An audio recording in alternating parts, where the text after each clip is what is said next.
Why is the no comparison hours? I think some of the things would change, you know, like before the budget was taking, like, grocery bags, you know, and now we don't. Which, you know, there's questions about how do they recycle and stuff.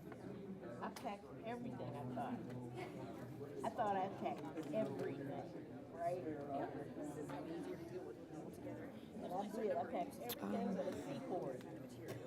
Erase. Okay. When's the backpack going? What's that? The backpack?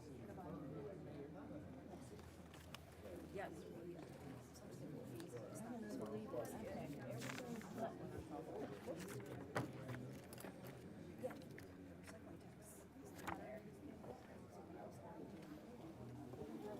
Recycling tax is a fee, not a, it's a tax, not a fee. These are the fees. So it's part of the, When is that going into? the recycling. No, Ta- sorry. The bag tax. Probably July 1st. I mean, it's, Elizabeth would have the date. Yep. It's good, like every time I go shopping, I'm trying to be like, okay, Right. another good info. I love that. Right. When it comes to shove.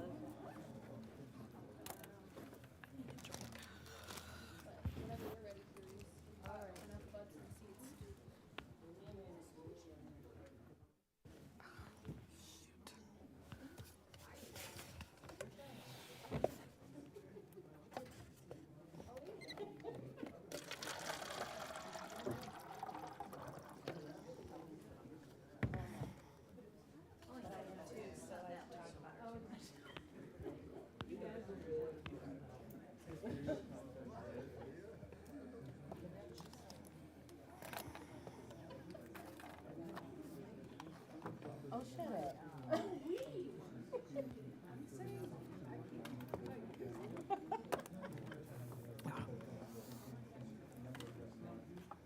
Let's see if this is gonna, here you go.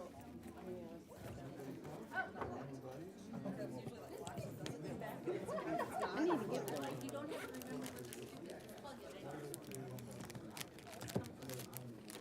I like that. Okay, good evening, everyone. Yep, it's on.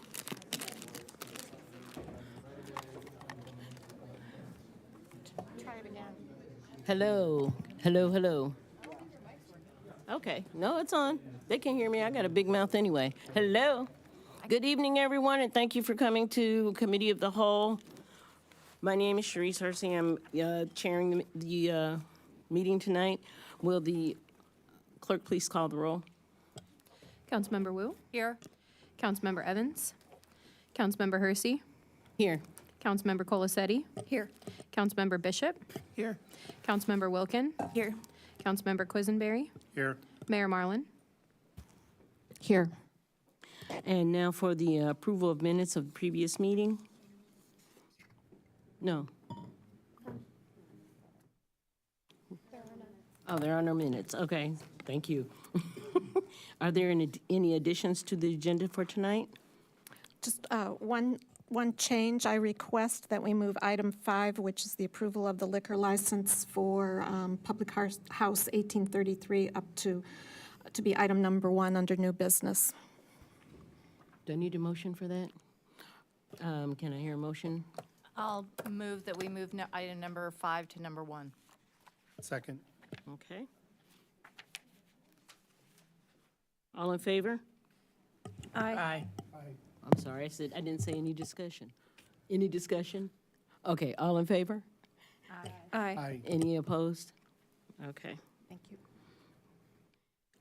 And moving on to presentations and public input, Mayor Merlin has a presentation she would like to make? Proclamation. Proclamation for the National Community Development Week.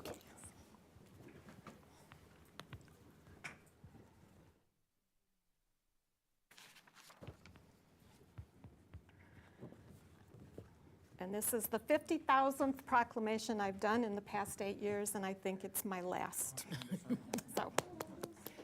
So this is a proclamation in honor of National Community Development Week. And with me, I have Braden Belcher, who's Director of Community Grants, who's the Community Grants Manager for the City of Urbana, and Nick Olson in the Grants Management Department. Whereas the City of Urbana's neighborhoods are the foundation providing a high quality of life for its residents. And whereas the City of Urbana's Community Development Services Department has demonstrated a dedication to the revitalization of neighborhoods and production of affordable housing. And whereas the week of April 21st, 25th, 2025 has been designated as National Community Development Week by the National Association of Counties and the National Community Development Association to celebrate the Community Development Block Grant, CDBG program, and the Home Investment Partnerships, HOME program. And whereas the CDBG program provides annual funding and flexibility to local communities like Urbana to provide decent, safe, and affordable housing, a suitable living environment, and economic opportunities to low and moderate income people. And whereas the HOME program provides funding to local communities to create decent, safe, and affordable housing opportunities for low-income persons. And whereas over the past 5 years, our community has received $3 million in CDBG funds and $6,800,000 in home funds. Now, therefore, I, Diane Wolf Merlin, Mayor of the City of Urbana, Illinois, do hereby proclaim the week of April 21st through 25th, 2025 as National Community Development Week in the City of Urbana, Illinois. And I encourage all residents to join and recognize the U.S. Department of Housing and Urban Development and the Community Development Block Grant Program and the Home Investment Partnerships HOME program. And I would add, they are critically important to the health and welfare of our community. Thank you. Congratulations. So here, I'll get a picture.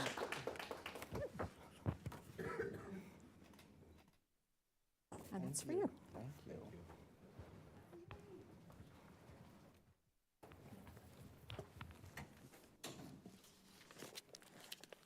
Okay, moving forward.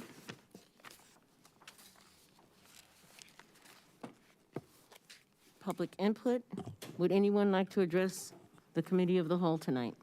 If you would like to, please step forward, state your name.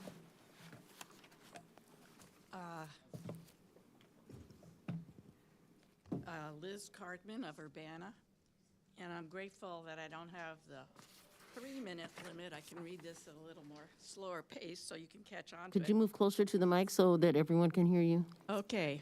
Anything, anywhere. This comprehensive plan promotes infill development at all cost. It was done without a critical analysis of housing data. On that issue, I defer to Esther Pat, who has decades of experience and decades of data. In the interest of time, I'll instead concentrate on its major flaw, the assumption that what is trendy nationally to promote an affordable, equitable, sustainable lifestyle can be applied to a small, isolated college town. What plays in Minneapolis does not play out the same in Urbana. In over 40 years of living in West Urbana, I've accumulated the following facts. Fact. West Urbana is beachfront property. The pressures to develop it have greatly affected the residential neighborhood near campus, which has always enjoyed a mix of housing. Sadly, some areas have passed a tipping point and are completely devoted to high-profit, high-density student housing. Fact, building apartments for students is profitable. It's driven not only by local developers, but by national and international investors.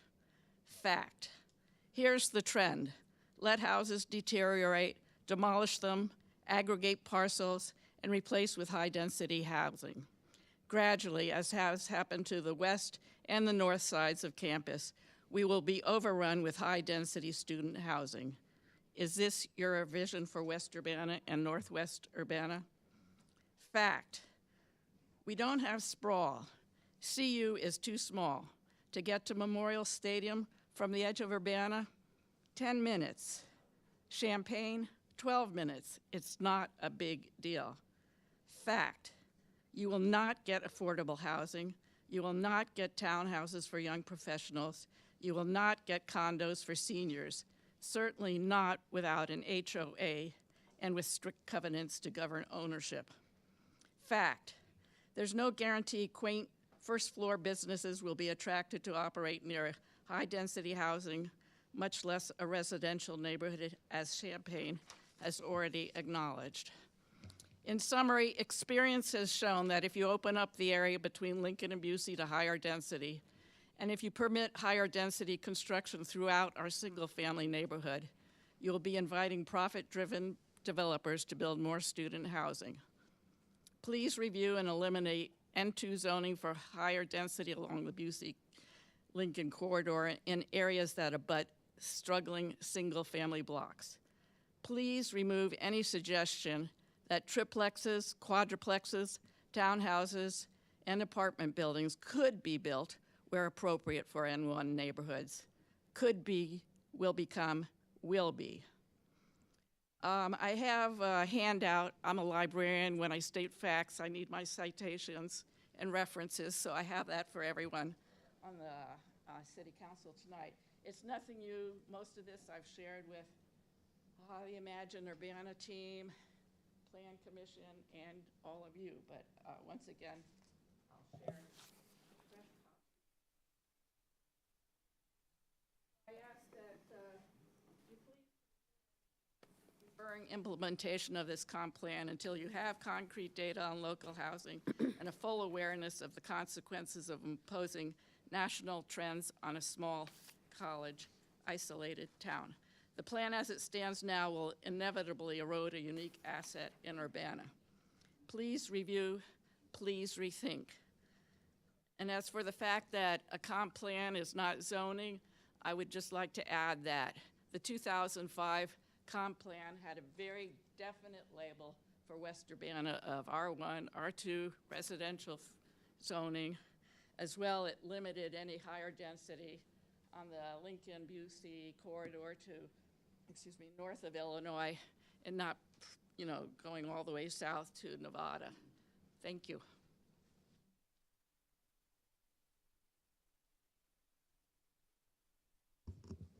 Hello, my name is Esther Pat. I've lived in West Urbana for 50 years, and for 49 of them, I've been involved with the tenant union. If you had told me 50 years ago, when the rental housing vacancy rate was around 5%, that maybe if we built enough apartments to push the vacancy rate up, landlords would have to charge lower rents, I might have believed it.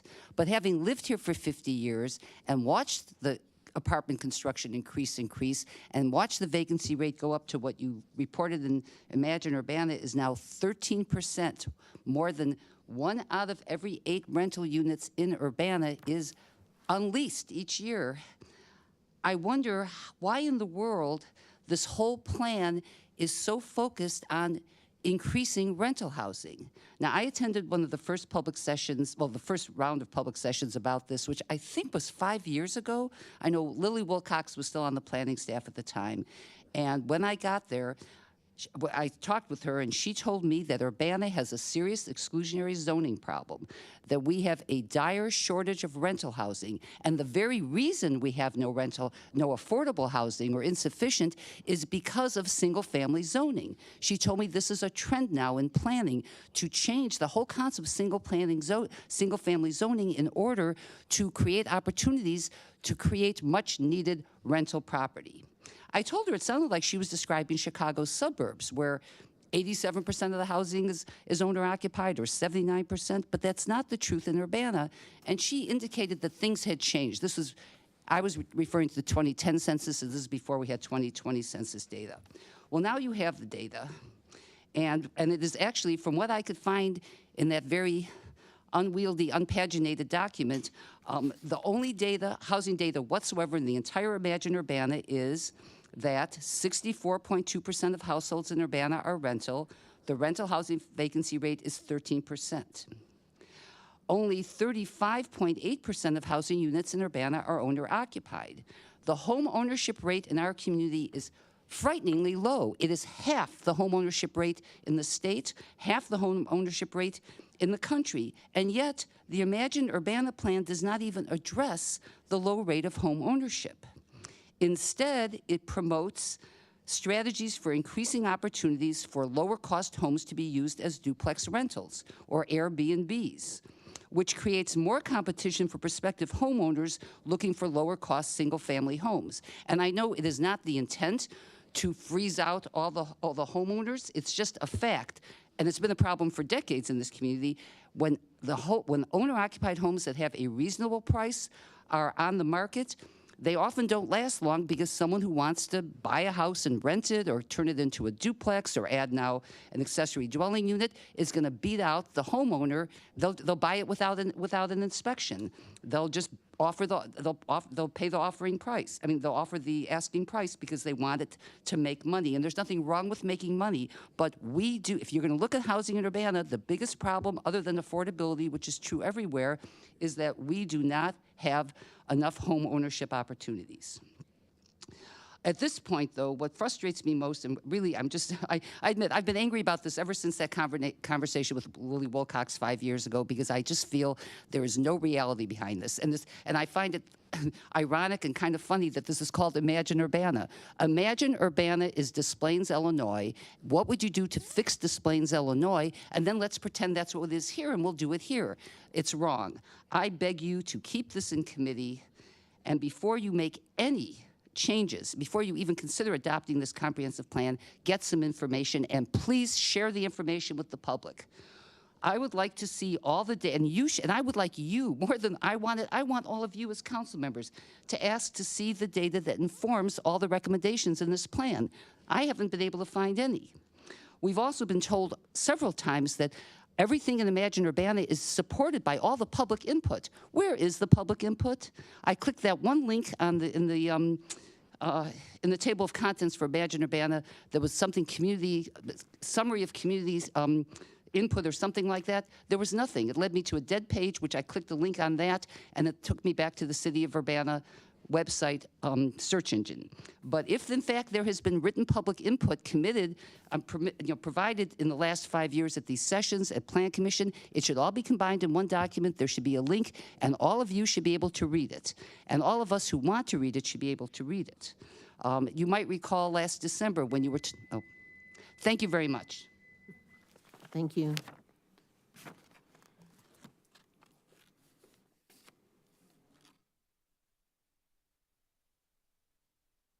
I'm Michael Pleva. My wife and I have lived in Urbana sorry, could you speak up? since 1977. Could you speak up, please, sir? I can't hear you. I'm sorry?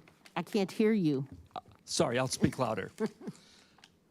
When compared to neighboring cities of Champaign, Savoy, Monticello, and Mahomet, Urbana fails because of it undervalues homeowners. Urbana has the lowest level of home ownership. Urbana has the lowest median house value. Urbana has the highest median property tax.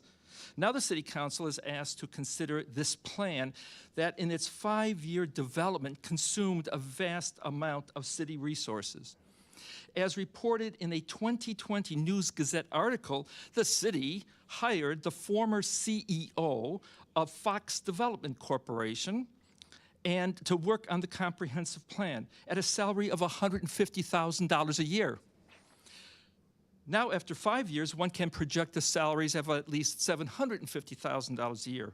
When you estimate the cost of staff time and associated tasks, we may be exceeding over $1.5 million. Before the City Council acts on the Imagine Urbana plan, I ask that an audit of the costs involved in the generation of the comprehensive plan be published. We ask the City Council to seriously address the issues listed in the citizens' petition submitted by the West Urbana Neighborhood Association. The vague proposed plan has profound impact on the value of homeowners have in the stability of our city. An interpretation of the plan is the elimination of R1 to R3 zoning and its replacement with vague place types designations that would essentially make West Urbana into a medium-density multifamily zone. Developers would be allowed to demolish houses anywhere in West Urbana and replace them with apartment buildings. Under the plan, no need for a planned unit development, no need for public input, no need for oversight by the city council. Under the proposed plan, we would operate under a city staff bureaucracy. And I want to also put before you a related issue. The current plan and its attendant zoning ordinance do not prevent a developer or corporate landlord from requesting a variance. However, they must try to demonstrate that the resulting alteration of a single-family zoned lot may result in some public good. This proposal would further diminish the democratic process by which people can voice their opinion to their elected officials. Any action which an elected representatives remove the voice of the electorate is a deterioration of the democratic process. This concern is echoed throughout our history. During the U.S. Constitutional Convention of 1787, when asked about the nature of the government, Benjamin Franklin said, "A republic if you can keep it." Although this was a response to a query of national government, it applies throughout our society. In 1982, Tip O'Neill, Speaker of the U.S. House of Representatives, said, "All politics is local." We now arrive at the local level. I do not mean to be hyperbolic, but by approving the comprehensive plan, the City Council will limit access of the people to interact with their elected officials.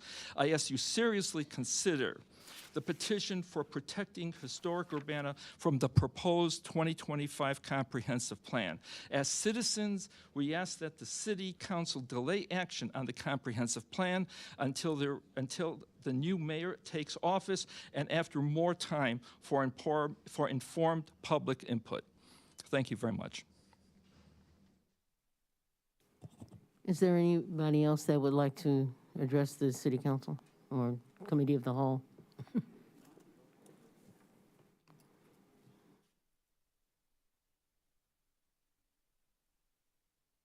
Oh, good evening. My name's Ann Wymore. You need to speak into the microphone, please. You need to speak into the microphone. You can adjust it to however you want it. Oh, great. Thanks very much. Thank you. I'm Ann Wymore, and I first moved to West Urbana in 1984. I will never be as adept at facts and figures as Esther is.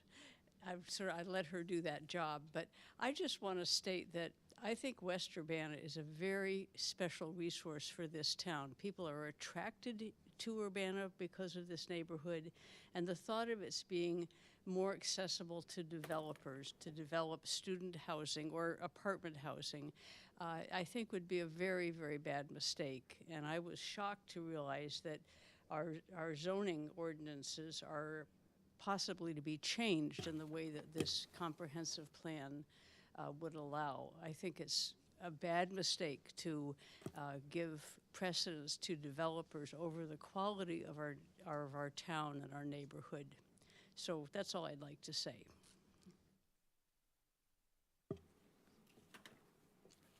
Thank you. I'm Eric Saxs, and I represent approximately 213 people who signed the petition for protecting historic Urbana from the proposed 2025 comprehensive plan. Yep.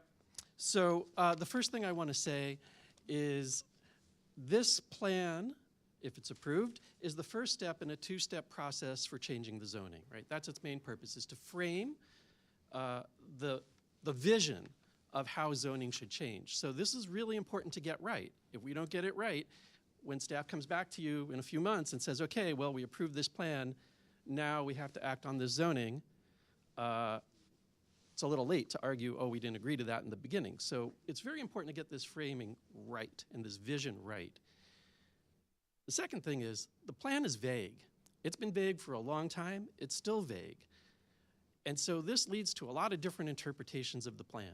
I and a lot of smart people will look at this plan and say, this new designation of neighborhoods, this is going to say that we're going to get rid of R1, R2, R3 zoning, and it'll be by right that people can build, developers can build apartment buildings, duplexes, whatever, in what's traditionally been single-family housing, and there won't be any recourse for the public to have meaningful input and for the city council to look at those decisions on a case-by-case basis.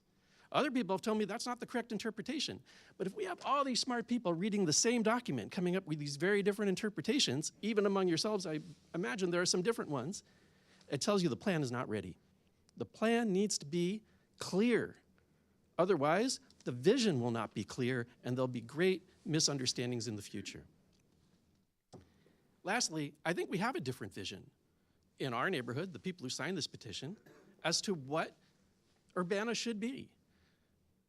We feel that there shouldn't be an exclusion of single-family housing in the historic areas of Urbana, like West Urbana and East Urbana. We're at a tipping point. If we go much below the small percentage that we have now, we will not be able to support our schools with students, with young families. There is a severe lack of starter homes for families. That needs to be addressed in this comprehensive plan. This plan focuses more on student rentals. Chris has kindly provided to West Urbana some very useful local newspaper coverage of developers that have used federal monies that should have been for developing low-income housing, using it to develop high-income, high-rent student housing. Unless we have very good controls to promote low-income housing, it will not be, and it has to be subsidized, it will not happen on its own. That's not what the developers are going to build. So we have to plan this properly. So the key things in this plan is we don't want to lose the opportunity for the public to have meaningful input into the changes in zoning that'll happen, or to the development infill by multiplexes or apartments or duplexes, this sort of thing, in the single-family zoning. That's one. We'd like to see a promotion of more opportunities for single-family starter homes in these historic neighborhoods, the refurbishment of the homes that are there. This plan doesn't directly do that. None of the plans will, not even zoning, but it will provide the framework for whether it goes nudged in one direction or goes nudged in another, so it does matter. The Lincoln-Busey corridor. This is an area of great confusion. I still look at that map and I'm not sure how much between Lincoln and Busey it wants to take for multi-use apartments. That's a big problem. I can tell you this, nobody in the neighborhood who signed this petition wants to see a canyon of apartment buildings between Busey and Lincoln. Don't want that. There may be some people who'd be willing to have some mixed-use apartment buildings on Lincoln itself, but nobody trusts, very few people trust the city to get this right at the moment because there's been so many examples of the city saying, oh, sure, and then the developer wants to take a whole or half a block. Not what the people want. Can we find a middle ground where what the city says is what the city will do? Lastly, we want to maintain that R1, R2, R3 zoning and the protections that it affords. That downtown to campus plan from the 90s, we want that, those protections and enhanced protections for the historic parts of Urbana. Thank you very much.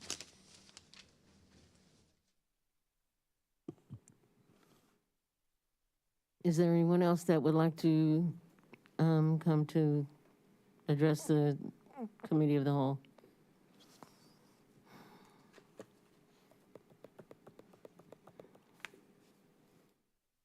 Hello, City Council. I'm Joanne Buddy. What would a meeting be without my input, right? What I want to know is, what is the agenda of Imagine Urbana? What is it trying to accomplish, and is there a problem or an issue that we're trying to fix with it? Because otherwise, why didn't we just either tweak the 2005, or what was wrong with the 2005 comprehensive plan, but what is it we're trying to do? I'm sure there's some people in this room who know what the agenda is, but most of us don't. In the next few weeks, you'll be told by many people how long of a process it's been, 5 years, and how hard the staff has worked on this so that you need to approve it. In fact, at the December 2nd, 2024 meeting, where you voted no on an ordinance to reduce the lot size for duplexes in certain neighborhoods, after the vote, Carol Mitten chastised all of you and said, basically, how dare you? If you can't make a small change to the zoning ordinance, how can you ever, implement Imagine Urbana, and how hard the staff has worked. And so they've worked really hard, so therefore you need to get it. In my opinion, it doesn't matter how hard you've worked. If you get it wrong, you get it wrong. I worked really hard at advanced algebra in high school, and I still got a D. Like, the teacher didn't care that I worked really hard, and bottom line was I didn't get it. And I don't think the staff gets what Urbana needs and wants. Then further, Ms. Mitt went on to say that Imagine Urbana has come from the people of Urbana, not the staff. How has it come from the people? Where have the meetings been? What people? Do we have data on where the meetings were, when they were, how they were publicized, how many people attended? A lot of this started in 2020 and 2021, and during that was coming out of the pandemic or in the midst of the pandemic. So meetings were held via Zoom, which my generation doesn't embrace. There were interactive workshops with organizations like Dream Girls Academy, teens, presentations to community groups like CCNet, Champaign County Bikes, Head Start's Early Childhood Education Program. Are these the stakeholders that we needed to hear from? In the early stages, people were asked vague questions about what do you want Urbana to do over the next 10 to 15 years. That's very different from having an outline of a plan that will show how it will change neighborhoods. And you know, that it's too vague for people to give meaningful answers. In recent weeks, we've been told at the Plan Commission meetings that there were meetings held in all the wards in the fall of 2024 after the draft of the plan came out. But when questioned as to when the meetings were, where they were, how they were publicized, how many people attended, we got no reply. Instead, the final draft of the plan says that after the draft came out, public input were made on, public comments were made online, as well as at public meetings held throughout the city, except we don't know where. Starting in March, the Plan Commission held study group meetings where public input could be provided. But public input at Plan Commission, City Council, ZBA, that's not where we feel comfortable enough to be able to get our questions answered. First of all, we don't get our questions answered. It's all one-sided. We're just telling you our opinion, but we don't get any answers. What we want is a group setting, like an award meeting, not unlike what we had when Chief Boone started, where we met in wards. He came, introduced himself, told us what he wanted to do. We asked him questions. That's all we want. We want meetings where we can sit in a circle and ask the planning staff, you know, we all have these questions like, tell us what you mean by this, tell us what you mean by that, and have them give us specific answers. Today, Mayor Merlin sent out an email to Wymore residents and tried to address concerns about the new zoning and said the comprehensive plan does not change the zoning. But we've been hearing for almost a year now is we'll fix that issue after we approve the comprehensive plan and rewrite the zoning ordinance. I've heard that at a number of meetings. And with all due respect, Mayor Merlin, the comprehensive plan does exactly change the zoning ordinance, because big move number 2 says align the zoning ordinance with Imagine Urbana. Following the adoption of Imagine Urbana, the city will address inconsistencies between Imagine Urbana and the zoning ordinance. Little move 2.1, dedicate resources to rewrite the city's zoning ordinance to support Imagine Urbana. So once you approve the plan, then it's going to be, well, the plan says we need to do this, so to do this, we need to rewrite the zoning ordinance. In fact, at a recent Plan Commission meeting, somebody said the plan actually becomes law. Like, it's not just a guideline. If the comprehensive plan says allow all types of housing in all types of neighborhoods, then that means we need to rewrite the zoning ordinance to make that happen. That's a pretty scary concept. In addition, there's a lot of generalities and non-specific data in the plan to justify the recommendations. For instance, the planning process of the plan states that many residents would like to see more diversity in neighborhoods, and a neighborhood should open up to a range of housing types. How many? Many people. How many said this? Were these open-ended questions, or were people prompted with, would you like to see more diversity in neighborhoods? And I think my time is out. Thank you. Thank you. Is there anyone else that would like to? Okay. Good evening. I'm Sarah Makavoy. Thank you for being here. I'll be short because I'm one of the 213 people who signed the letter. And I just speak up. Can you hear me? Okay, thanks. I just wanted to express that this isn't a kind of a NIMBY, not in my neighborhood kind of thing, because in 2009 and 2010, I was part of a community group and clergy and imams and U of I students on developing and building tiny homes for unhoused people.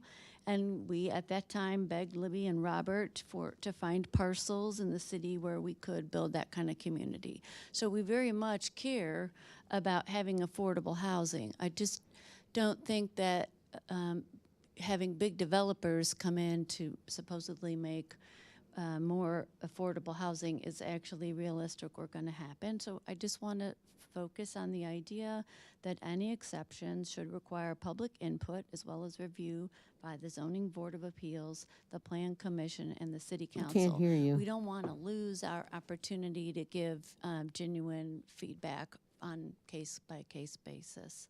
Thanks for listening. Okay.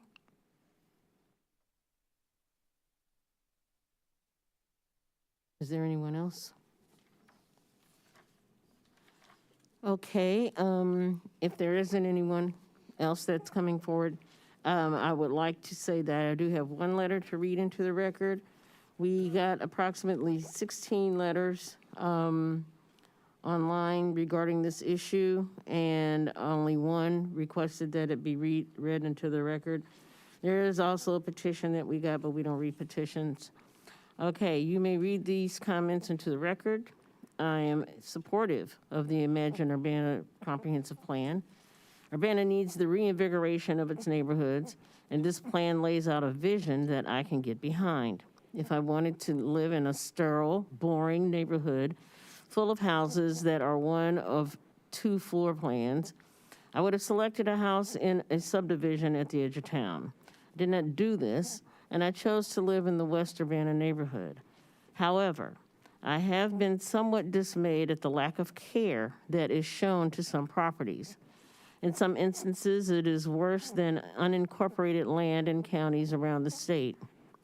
I can imagine no greater joy than seeing some of the poorly maintained houses in this neighborhood incentivized by market forces to turn over to new owners with new uses, including, where appropriate, and as described in the plan, mixed use of the neighborhoods. New owners and new buildings will spur a cycle of increased business attraction and lead ultimately to substantial economic gains for the city. I urge the council to pass the plan. Thank you, Ryan. This is Ryan Franks. And that is the only letter that I had. Does anyone else have a letter to be read? Okay. Moving on. We have staff report. Okay, no staff report tonight.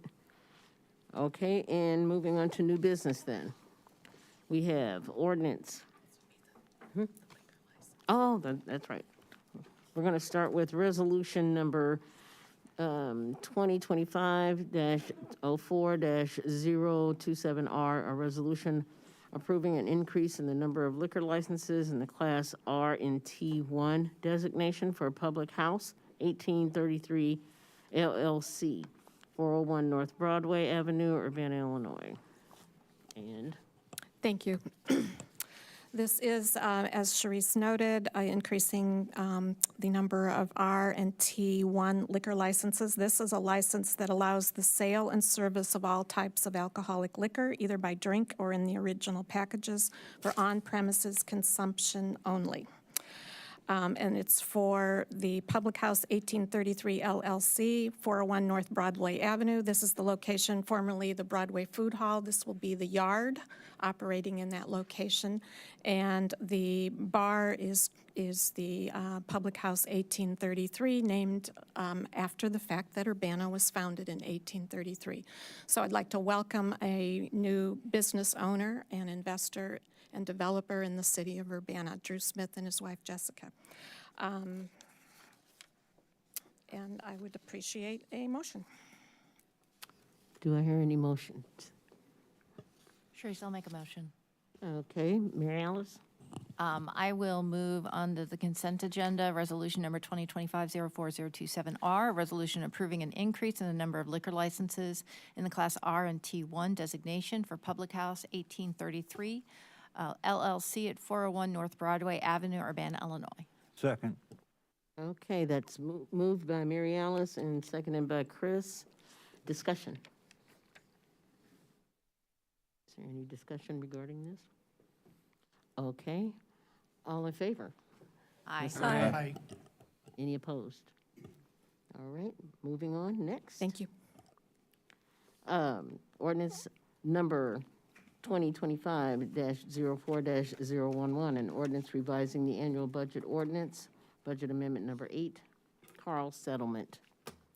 And we have Elizabeth.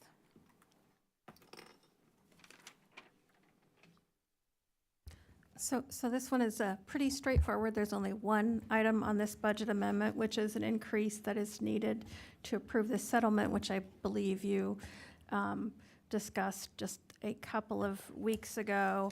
So there was some money allocated in the budget, not quite enough. So the increase in the budget in the general reserve fund is $593,531, so that we can pay the $665,214 settlement. And the general reserve fund, as you may recall, holds all of the disputed property tax funds which relate to several cases, and there is no other money in that fund.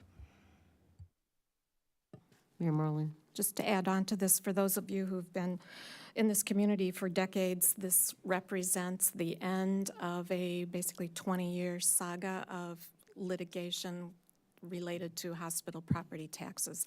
The $665,214.15 is the city's portion of the settlement. The other taxing bodies are preparing the same. So this settles the 2013 property tax case. Previously, we settled the 2008 case, and before that, there was another payment. So once this is done, this represents the end of a very, very long effort. And we have lost at every level of legal challenge, and the city and township basically carried the weight of this fight for many, many years, and that extends back to Mayor Pressing and several councils along with that. So we currently are in the process. We have another litigation to deal with, and that is with Provena OSF, and that will be forthcoming as well. But if there's a silver lining, and it's not very silver, it's kind of dull bronze, it's the fact that the city has set aside the funds required to pay this back, and it's not going to impact our ongoing operations. Mary Alice. Can I make a motion? You may. All right, I will move ordinance number 2025-04011, an ordinance revising the annual budget ordinance, budget amendment number 8, Carl settlement, onto the city council agenda with a recommendation for approval. A second. Okay, thank you, Jay. Discussion. Grace. Thank you. I had some questions that the mayor touched on, but if we could also just clarify, is there an agreement for kind of the closure of this also accompanying the budget amendment here? Like from what I recall with Township, we had, a document that clarified everything. The process is different here, but the city attorney can speak to that. Yeah, we have a signed agreement.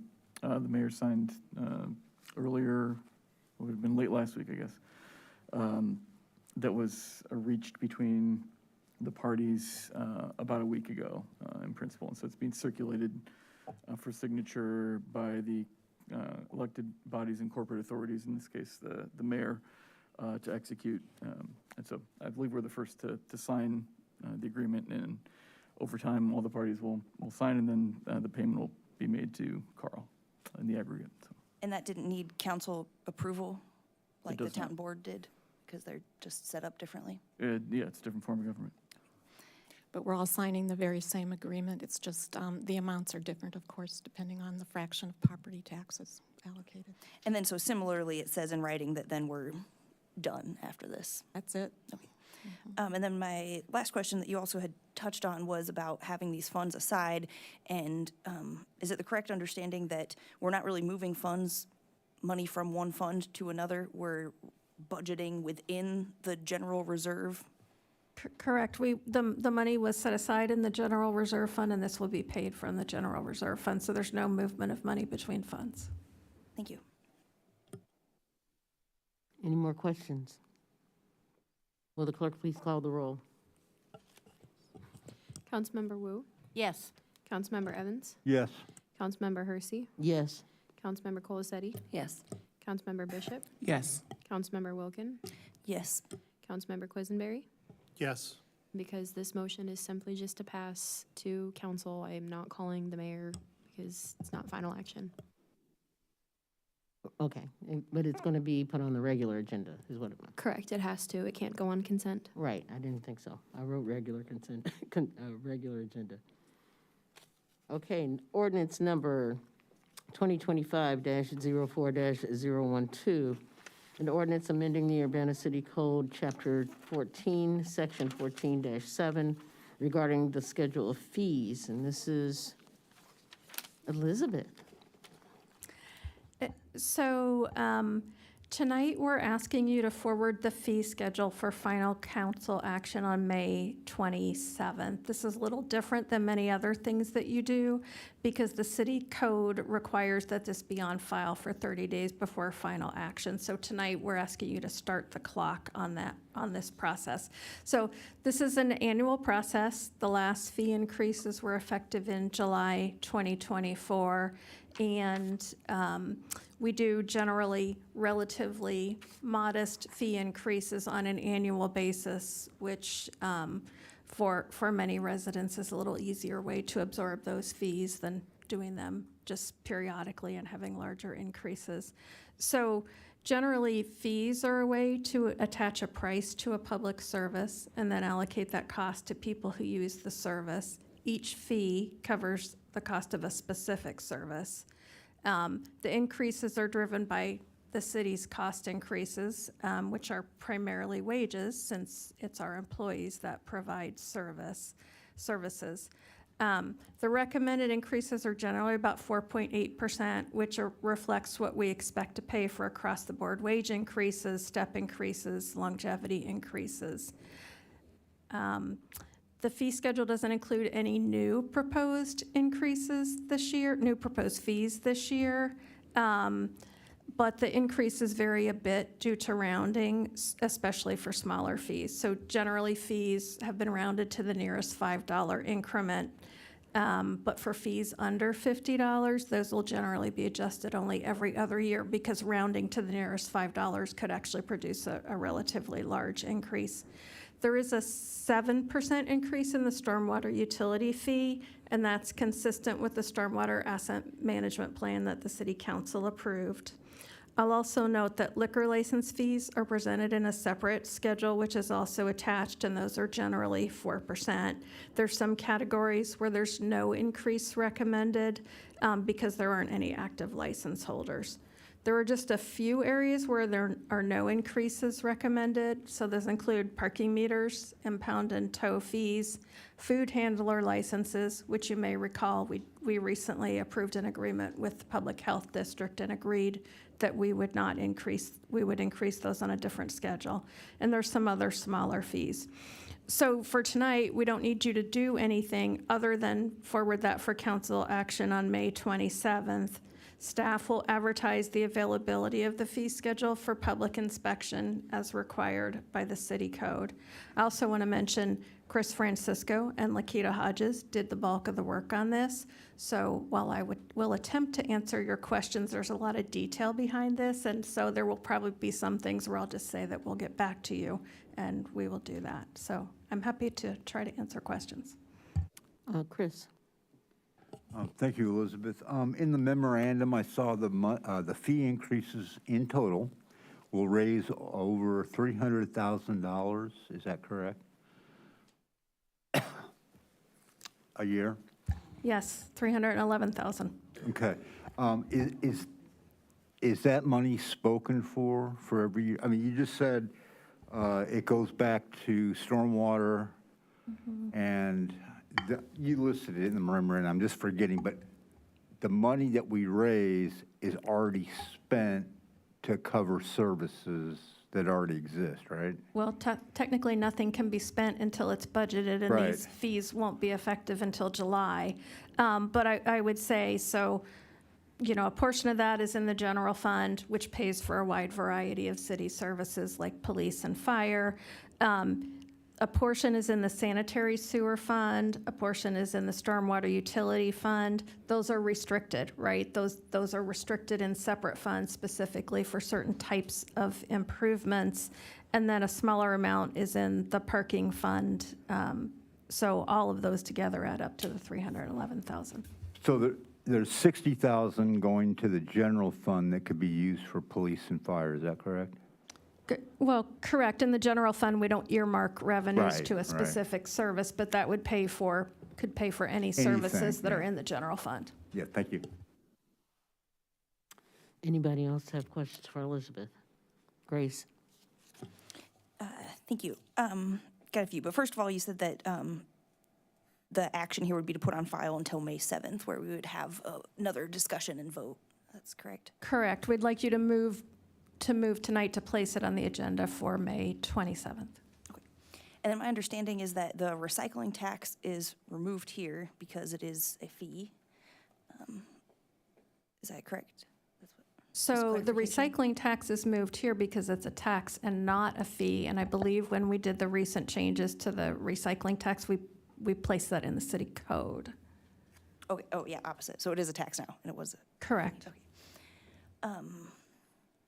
And I was wondering, this is totally fine to not be a today question, but in theory about like the waste management fees and like the waste hauler fees and what services we need to provide to a private waste hauler in the city that we're charging them for?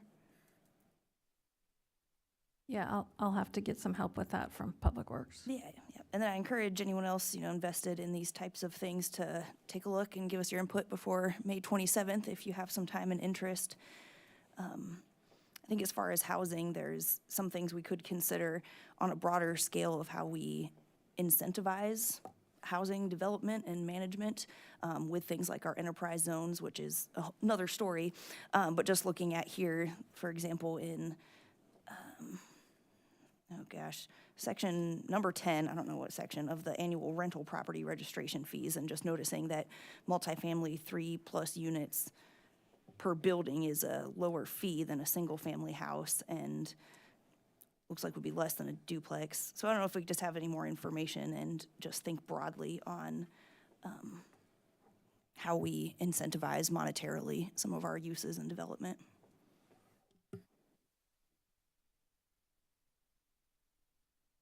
Yeah, I'm going to say that's probably a bigger question than we'll address in the next 30 days, but I understand.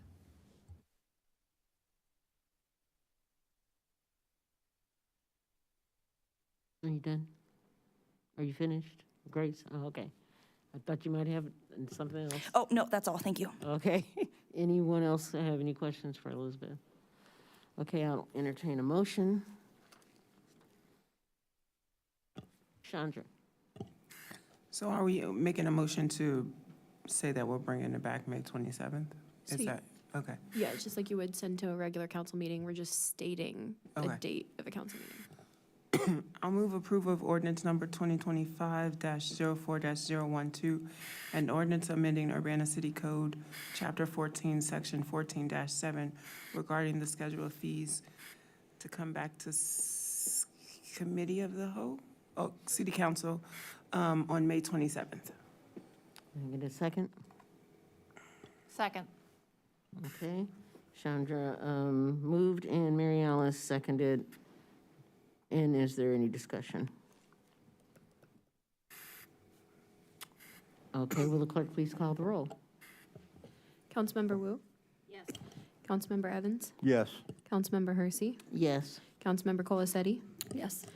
Councilmember Bishop? Yes. Councilmember Wilkin? Yes. Councilmember Quisenberry? Yes. And that passes. We will be back to discuss this item on May 27th. Resolution number 2025-04-026R, resolution approving a school resource officer program, intergovernmental agreement. And that will be Chief Bone and Deputy Chief Smizer.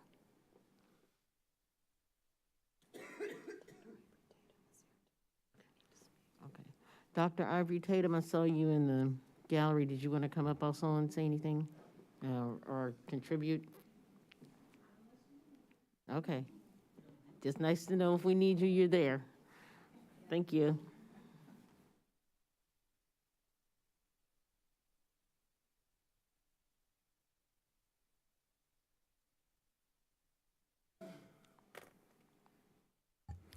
All right, good evening, council. Can you hear me okay? Mm-hmm. All right.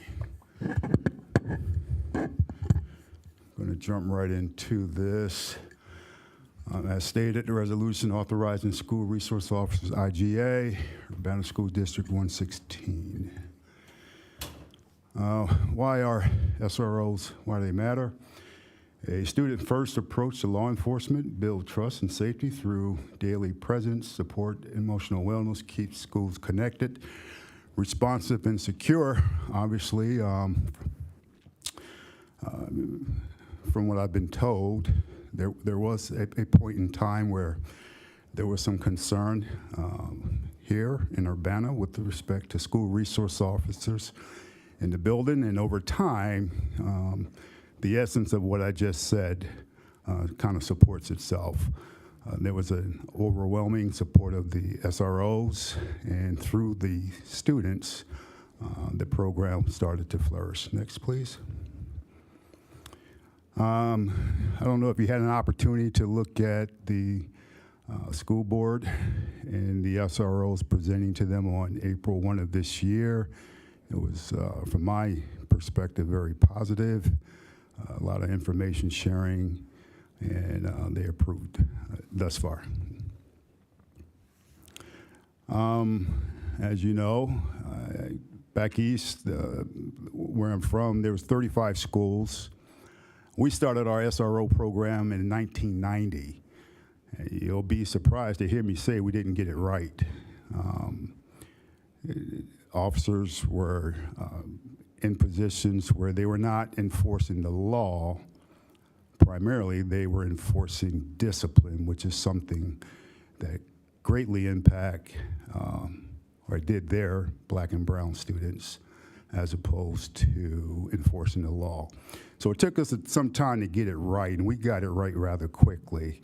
But early on, we had some challenges. So it's important that you recognize culturally competency when you select these individuals.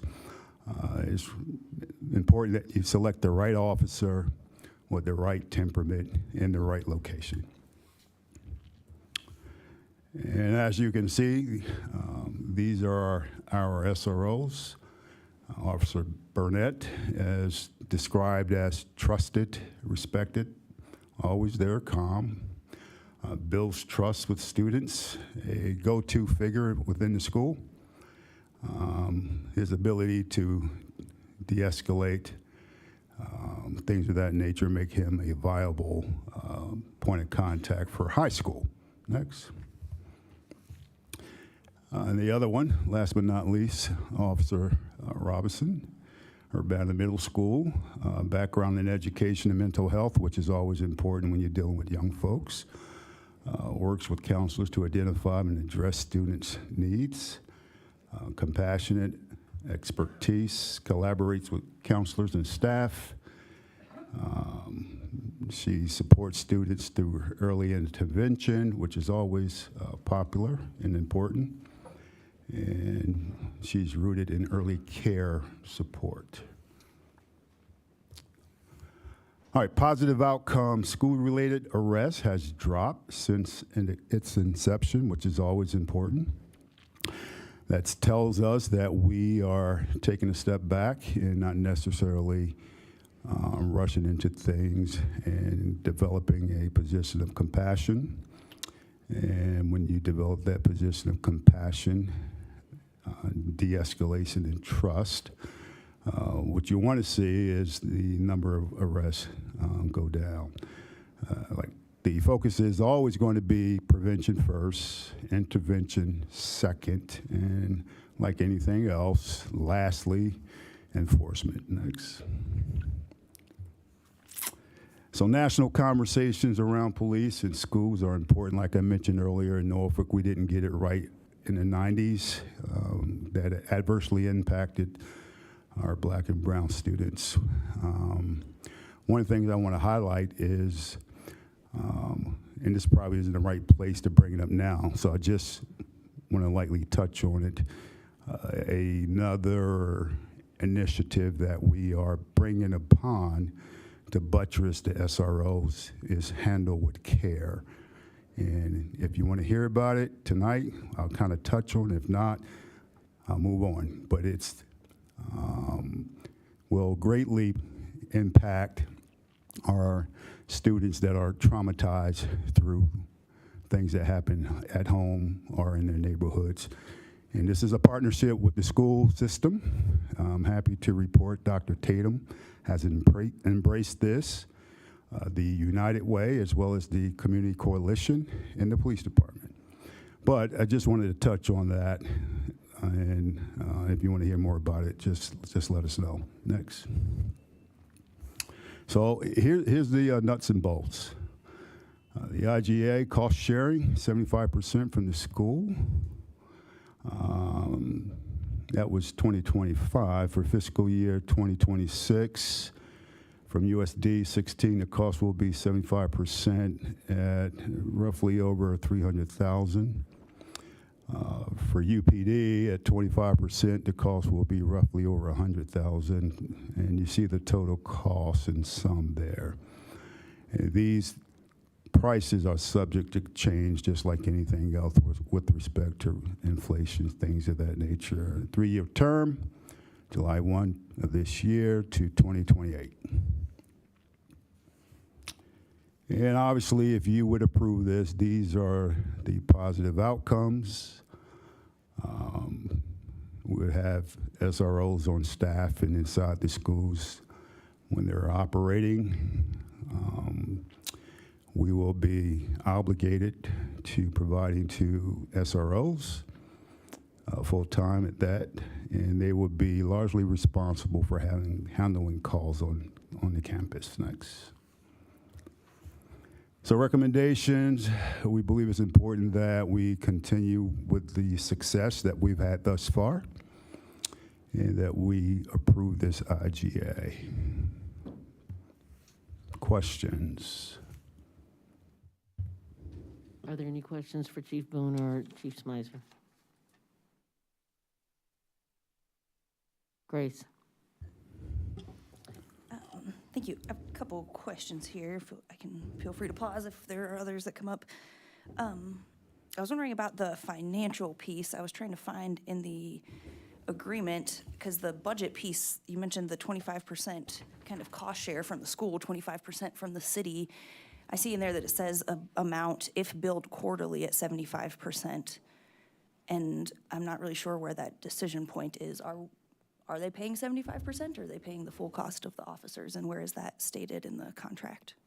It was in your documents. Yeah, so that table at the bottom has two prices. So it has a billing price, it looks like the full schedule, and then if billed at 75%. It's 77,000 quarterly?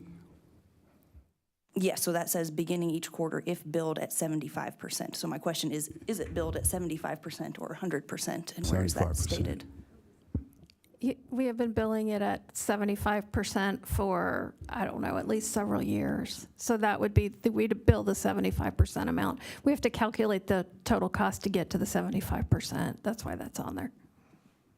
Okay, but it's not a question, like it's just showing the math two different ways, but it's not a question of whether it's 75 or 100%. Is that correct? That's my understanding. Okay, thank you. And looks like in the contract here that the officers are still full-time city employees, but independent contractors with the city and the school district. Is that the right understanding of this relationship? That's how I understand it, yes. And the cost of $200,000 per year, just under per officer, so times 2. My other question for maybe more for the school side, although if y'all know as well, I was wondering if there was a survey accompanying with this time around. I know that I don't expect it to be as intensive as last time around, which I really appreciated that we took a lot of time and we heard from a lot of people, and those who were able to go to the schools had that opportunity, and we got some useful survey information as well, and I was wondering if there was any included this time around, or that was just in that instance. I believe that was just in that instance. I'm not aware of any recent survey. Dr. Tatum seems to be nodding in agreement back there. Yep, thank you. Any other questions, Mary Alice? Well, first, I'd like to say I would be interested in the program. If at some point you can give a presentation during staff, that would be great. I was looking at the items that were included in the packet and talking about the different interactions that the SROs had at each of the schools. One of those is incidents of gross misconduct, and there's 40 incidences of that. I was wondering if you could provide some clarification on what that covered. I'm just looking at the packet. It's not actually here. Yeah, I know what you're referring to, and I looked at it today online. I'm going to direct you all, if you have time, to take a look at it so that you'll understand each and every one of this. It's rather long. Their presentation was about 35 minutes, give or take. So they went through each incident, and they gave some nuances that I didn't feel comfortable trying to explain. So you're talking about the board, the school board yes, presentation. Yes, ma'am, on April 1. Okay. Yes.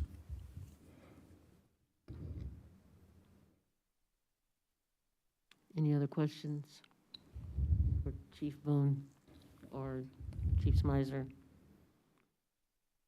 Okay, I would entertain a motion. I will move on the regular agenda, approval of resolution number 2025-04026R, resolution approving a school resource officer intergovernmental agreement. Second.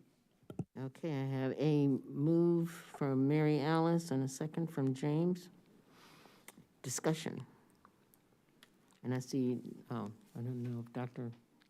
Tatum was going to, Dave? If I may, I think she wants me to share that there is going to be a listening session coming up through the school board, and that, I believe, is in 3 days on this coming Thursday, on the 24th. Do you know what time? I believe it's at. Sorry for making you come back up. So we attempted to email all of you guys this information, but my assistant is still getting your emails. This Thursday on the 24th, there is a listening session during the lunch hour if you'd like to come over. I know we didn't do a survey, but I felt like the in-person response and discussion was more relevant than getting something back through a survey. So if you'd like to join us, it would be at Urbana High School in the conference room during the lunch hour from noon to 1. You're all welcome. Thank you. Jaya.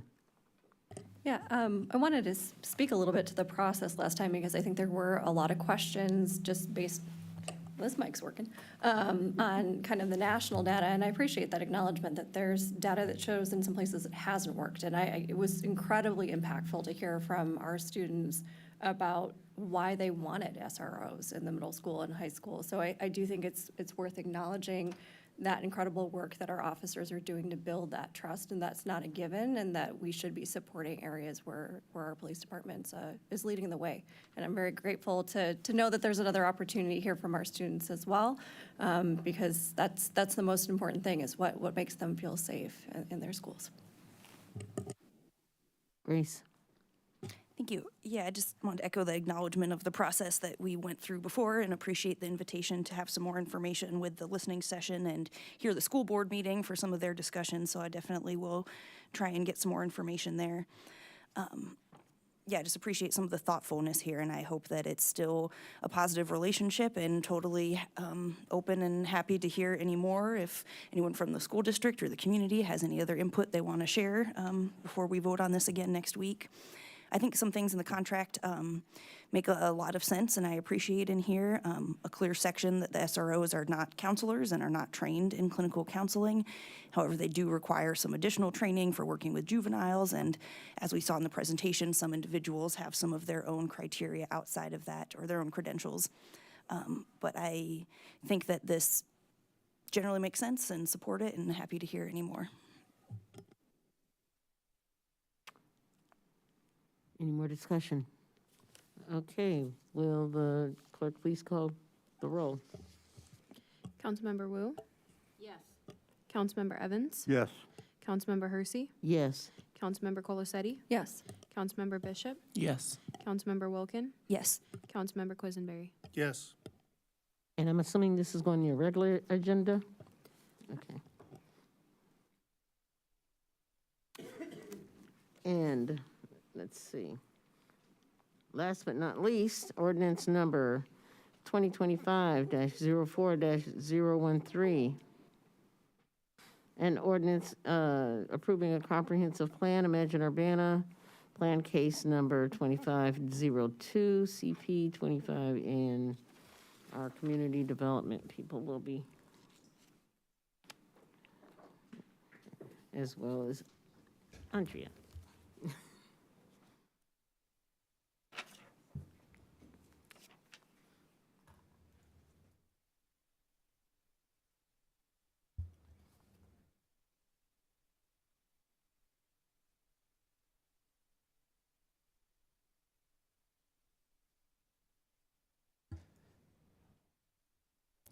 Okay, good evening.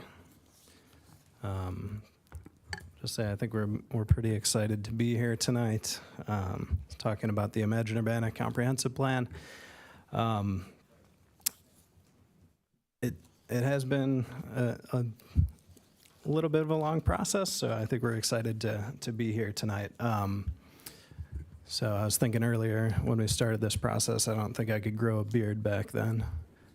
And I don't know if Andrea is still trying, but and she's I still couldn't grow a beard can't, either. yeah. So, Tonight, well, first we might want to introduce ourselves. Oh, I think we've been before you before, but I'm Andrea Rudy, Senior Advisor for Integrated Strategy Development. I'm Kevin Garcia, Principal Planner and Zoning Administrator. So we'd like to give you an overview tonight. We've been before you several times during this process, and you've seen some of the reports that we've presented during that time. What you see before you is the things that we'd like to cover tonight. We don't want to be redundant in some of the information, but just kind of a refresher of where we've been. Kevin will talk a little bit about what is a comprehensive plan, just to talk about what it specifically is and what the document, whether it's a legal document or not. We'll talk about the planning process that we've been through. Then we'll go to the website and really look at the plan itself, pull out some information. And then we'd like to address some recent feedback that we received. You'll see that we've been addressing feedback all along, but there's some things that we'll address again this evening. And then we can talk about then we can discuss it as a group. So Kevin, let's talk about the comp plan. Yeah, so I'm not going to read all this verbatim, but the underlined things are important pieces. So a comprehensive plan is the city's primary long-range planning document. We envision this one carrying us forward for the next 20 years or so. The city code empowers our plan commission to prepare and recommend a comprehensive plan of public improvements looking to the future development of the city. That's a direct quote from the city code. So the plan commission has recommended this new comprehensive plan for your approval. The plan covers land within the city and also the 1.5 mile extraterritorial jurisdiction outside city limits. Now, this plan is advisory in nature. It does not, it's a policy document, so it does not directly regulate or control the use of private property. So it provides a policy basis for regulatory and legislative decisions. And this plan, we're focusing on land use, zoning, economic development, transportation, the environment, arts and culture, and really overall quality of life in the community. Not every comprehensive plan covers all of these things. A lot of them just focus on, say, land use and transportation. But we really, from the get-go, we wanted this to be sort of as comprehensive of a plan as possible. So next we're going to show you, if you remember, it has dated back about 4 years ago. We went out and we interviewed people in the community to ask them how the comprehensive plan would impact them. So this is a quick 2-minute video. Just nice to see some familiar faces again here. Oops, sorry. Oh, you got to go up a little bit. I think that once. Almost. There you go. Maybe. There. Is it going? If not, I've got it in the. Okay. I've got it in saved in the website. See if you can get that. Yeah. Come on. Oh, there we go. The mouse is too big. Yep. Thank you. Just gotta click it hard, Full I guess. screen. Okay. Perfect.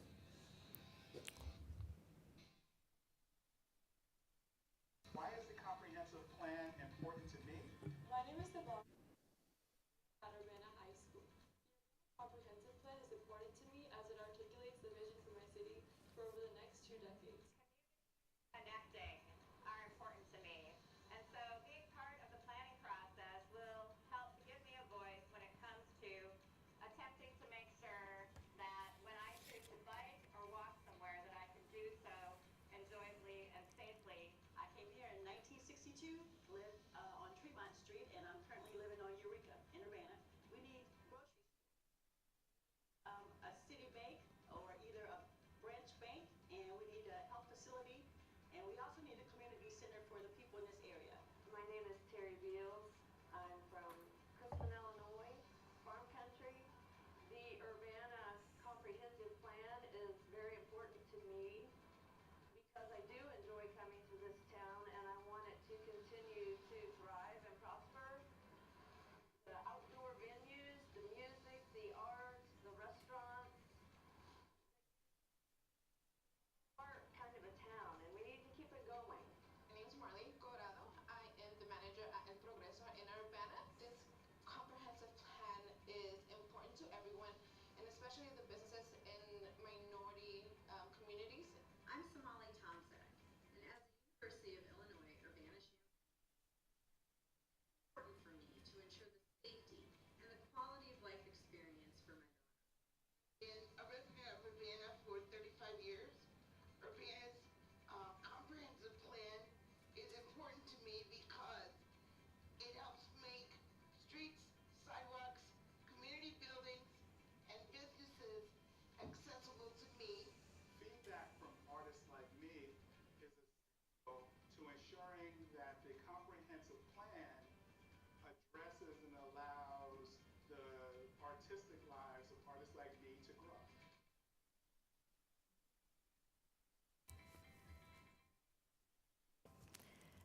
So now we'd like to just give a refresher on the process that we've been through. We did start this process in 2020. There were behind the scenes, we didn't go public until the spring of 2021. But before that, we were working on the website. We worked on an SMS survey that we could do in 4 languages on the cell phones. We talked with different community groups on how to engage with their constituents. So a lot of things behind the scene.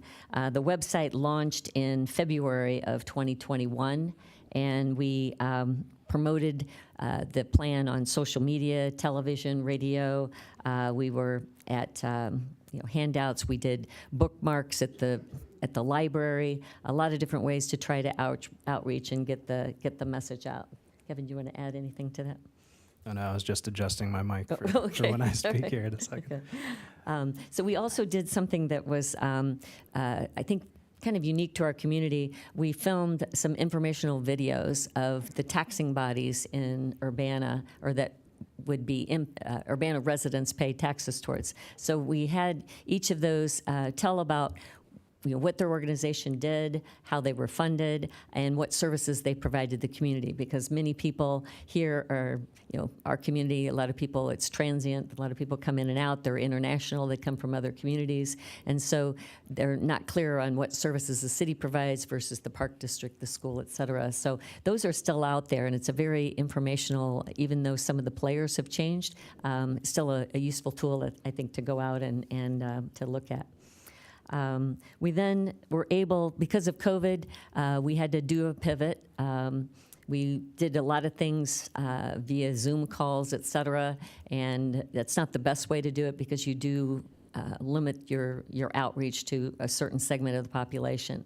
So as soon as we were able to do somewhat in-person events, we did outdoor events with community partners. And we found that events where we were partnering with a community partner, we had better results than if we tried to go out and do something specific on Imagine Urbana. It was a way to reach constituents. They trusted the organization that was hosting it, and so then we were be able to partner on that and piggyback on that. We also, during this time in the fall of 22, we had a comprehensive plan assessment report for the 2005. And Kevin, you want to maybe bring up some points that we learned from that?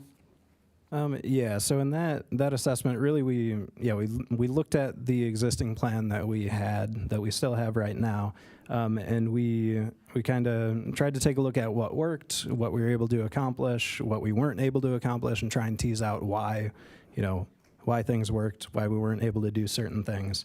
And out of that assessment, we came up with sort of 5 points that we wanted to keep in mind going forward with the Imagine Urbana plan.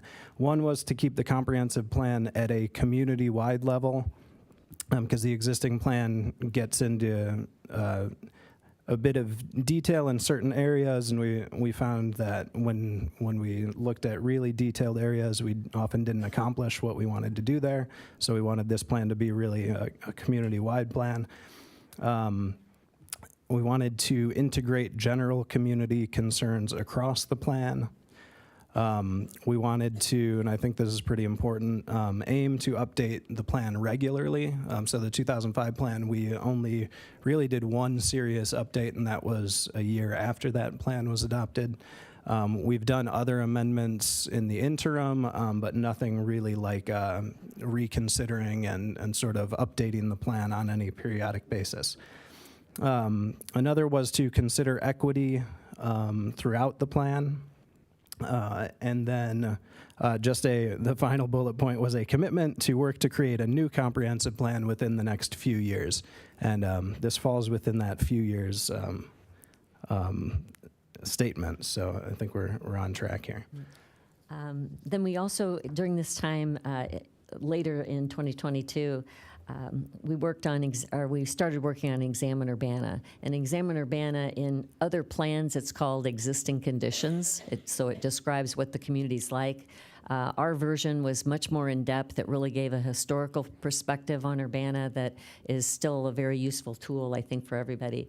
The development and taxes section of Examine Urbana, for instance, really gives you a lot of insight into how we are today, how our city looks today. And anyway, it's been a very, very useful tool. And so that process started as well. And that was Lily Wilcock, that was her capstone project for her master's, so that we got double duty out of that plan. We also then published a report in October of 2022, and that was our community engagement. And I've got if everybody remembers, looks something like this. This was the report that we did for all the community engagement, the summary for the first phase of community engagement. And the next slide actually shows some detail on that. We called it by the numbers. And before we hop into that, there was one other thing on here that I wanted us to call out. So in the fall of 2021, that was the first time that we collaborated with Professor Dustin Allred and one of his classes. And over this whole process, we've really had very fruitful collaborations with his class. So just wanted to make sure that, I believe he's in the audience tonight as well. So I just wanted to thank them, and really this plan doesn't get to the stage that it's at without that collaboration. Most definitely. But I just pulled some graphics that don't fit great onto a slide. And this was actually in this report, the same graphic. So you've seen this before, but just a little refresher. Yeah, so I think one thing that we identified pretty early on is that or one thing we wanted to do is reach folks that don't necessarily always get their voices heard when plans are being developed. So we targeted certain neighborhoods to do door-to-door outreach. So you can see those here. So King Park, Learman, what we're calling East Crystal Lake. I'm not sure if that's how they identify, but that's sort of the purple on that map. We also did a series of community events that are identified by dots there on that map as well. And then as of the time of the community engagement summary, all these numbers over on the right side are, represent the amount of outreach that we had done. At that point, And of course, we've done a lot more since then as well. And so, just to kind of reiterate on that, the 24 neighborhood meetings, these were meetings that we held either in small groups with neighborhoods or with their entire, population, whether it was their HOA, et cetera. Everybody would be invited.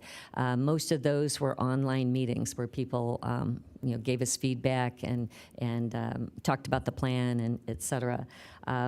We also we had, again, the student involvement. We had 44 hours of student involvement. During this period, we also had 132 hours of event outreach. So we had various events. I think we were at 54 total events. 52 of those were community-sponsored events that we went to. So anyway, a lot of outreach to try to hear the voices that we don't normally hear from, in addition to the ones that typically are involved in community government. And then we entered into what we're calling phase 2 of our community engagement. So we completed the Examine-Urbana online existing conditions report that Andrea was just talking about. Then we did this other engagement exercise, which was the budget simulation that we did. It was both online and, again, to sort of reach folks who don't want to do things online. We did in-person. We replicated the online exercise in person, which I think was a lot of fun. And we did host those, one in each ward, and many of you, of course, the council members participated in those. And then, so after that, based on the engagement up to that point, and then analyzing we had lots of feedback that Nick Olson, who was here earlier for the proclamation, he helped us really sort of tease out themes from all of that engagement, and we developed what we're calling big ideas, big moves, and little moves. So we identified those, and then we kind of worked on those, and came up with a draft for our internal review. And then we had staff working groups worked through that draft, and then finally, in August of this past year, we completed our first draft of Imagine Urbana. We released it on August 15th, and then shared it with our boards and commissions for review. And and then we did quite a bit during the rollout. So I think Andrea cover. Yeah. So this. This is the new part that we haven't presented on before. You've seen this other information up to this point. But once the draft rolled out, we mailed postcards saying where the events were going to be at, where people could come and participate. Kevin provided maps for everybody to look at, get up close and give us feedback. And a lot of changes started taking place because we'd hear feedback. People may have a question about something, it wasn't clear. So really gave us some guidance on cleaning up the maps and making them more understandable to the public. Once we did these events, and on this slide, the next slide shows where those events were. So we had neighborhood meetings at different times of the day, hoping to get as much attendance as we could. We promoted that through newspaper, through the postcard. We had flyers at different places in town, the social media that the city has, as well as some of our community partners, and trying to get the word out to as many folks as we could. And following that, we then made presentations to all the Urbana commissions. You can see the dates here. The Historic Preservation Commission asked us to come back again. They provided some great feedback, and so Kevin went to that meeting and really took away the takeaways from that to help fine-tune the plan even further. I don't know if you want to address that, Kevin. No, I mean, I'll just say we got great feedback from all of our commissions. So we were able to incorporate ideas that they had, or ways to rephrase things, or things to add. So it's all part of this. Just this whole time, it's really been an iterative process of putting things out, getting feedback, making things better, and repeating that process until we're here tonight. And so Kevin said that we had, the first draft was available August 15th. We then promoted it through media, all sources on 8/20. That went out into all the public venues that we use for publication. Then on the 22nd was the first study session of Plan Commission. And Plan Commission, and we've got our chair of the Plan Commission, Dustin Allred, behind us. He was also the professor that had the student groups that we work with. So he's been extremely active in this whole process, and appreciate any insight that he has. I'll go through the slides, and then if, Dustin, you have any comments, feel free. So we started out with just an overview of the plan online with the Plan Commission. The first one, we really had more general review of it, and then they decided they'd really like to get in depth on some key components of the plan. And so on the 9/19, that was still in September, focused on big move number 1. That was the Plan Commission thought was extremely important. So we focused on housing. We had a presentation from staff on that. The gentleman that you saw earlier, Braden, gave an update to the Plan Commission on housing and had discussion there. Kevin, if you want to add to that. Well, I'd say, so I think Plan Commission thought, we have all this, we should have all of this housing data, and that should be readily available for us to go off of. But talking to our housing experts, there's really not, or there really is a need to do a sort of a comprehensive assessment of housing in Urbana. I know Champaign is doing the same thing right now. I think somebody else is doing one locally as well. There's a real need to sort of understand housing. So that's our big move number 1 is to address Urbana's diverse housing needs, and a big part of that is really to understand what those needs are to begin with. And the study that we intend, I don't know if Will is back here. Will, would you like to address anything? I know the housing study the scope has already been drafted, and I know Will's been very involved in that. Yeah, I can just talk about it briefly. So we've been in anticipation of the Imagine Urbana plan. We've kind of scoped out the housing study, and the idea with the housing study that we would have is it would give us, it would have kind of an assessment, a gap analysis, and we would get kind of some options for how we can address those gaps, looking at individual different market segments from across the full spectrum of affordability. So that's kind of the idea. I think our general idea is a scope of work is probably 6 to 8 months. But one of the things that we're trying to keep to deliver it that quickly is to rely on all the input of Imagine Urbana and the policy guidance. Looking to a neighboring community, their timeline is about double that, and they have a large set of public engagement as part of that process. So we're trying to rely on all the feedback that we've gotten through this process and kind of the policy guidance of Imagine Urbana to help us get a housing study quickly to identify some of the needs that we have. Great. Thanks, Will. So the next 2 study sessions, we focused on incremental development, infill and annexation, that Urbana is a connected city, the walkability, and future land use descriptions. And so those were pretty in-depth discussions, and they're all still online. If you want to go back and watch any of those, there were very good discussion at those, and really that did cover two whole study sessions. It did, yeah, and I'm going to get into some of those when we get into the content of the plan. I'm not going to go through every single big move of the plan, but I do think based on recent feedback we've been hearing, I think some of those will be important to kind of cover here in a few minutes. So then on in November, then we talked about the future land use descriptions, really refining those, made a lot of good suggestions.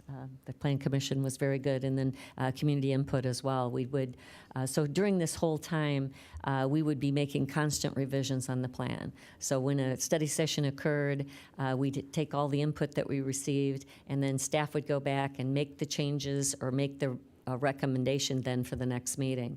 And that's in the Plan Commission minutes and the videos as well.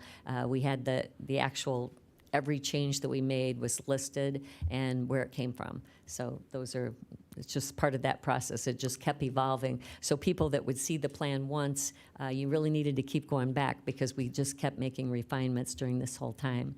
So that study session process, we had 11 different study sessions, and the last 2 were really focused on the maps. And Kevin, you might want to expand upon that. I might wait until we actually Okay. get into Okay. get into that part of the plan. And so then that takes us to the public hearing. Our first public hearing was March 13th. We missed a quorum on one of the dates, so we continued it on the 27th, and then on April 3rd, and then April 10th. So we had 4 public hearings, and those were, of course, publicized in the normal fashion for all public hearings. And then the recommendation came out of the 410 meeting to recommend Imagine Urbana to the City Council to approve. So that's kind of that whole process for just the rollout of the draft. And if you're following along at home, this is how you get to the plan. online.encodeplus.com/regs/urbana-il. I don't think you need that last slash, but you can try it without it and report back.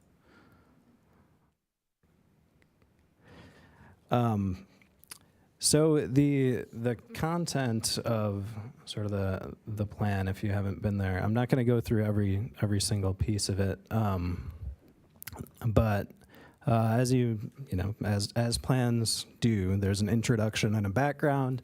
I will go into the vision and values because I think that's important because that really sets the stage for things to come. And then we have things called big ideas, big moves with associated little moves. We have metrics to track those, and then we have our series of maps. So I'll get into those and pick some choice things to cover. Might take a second for that to open. Let's hope it opens.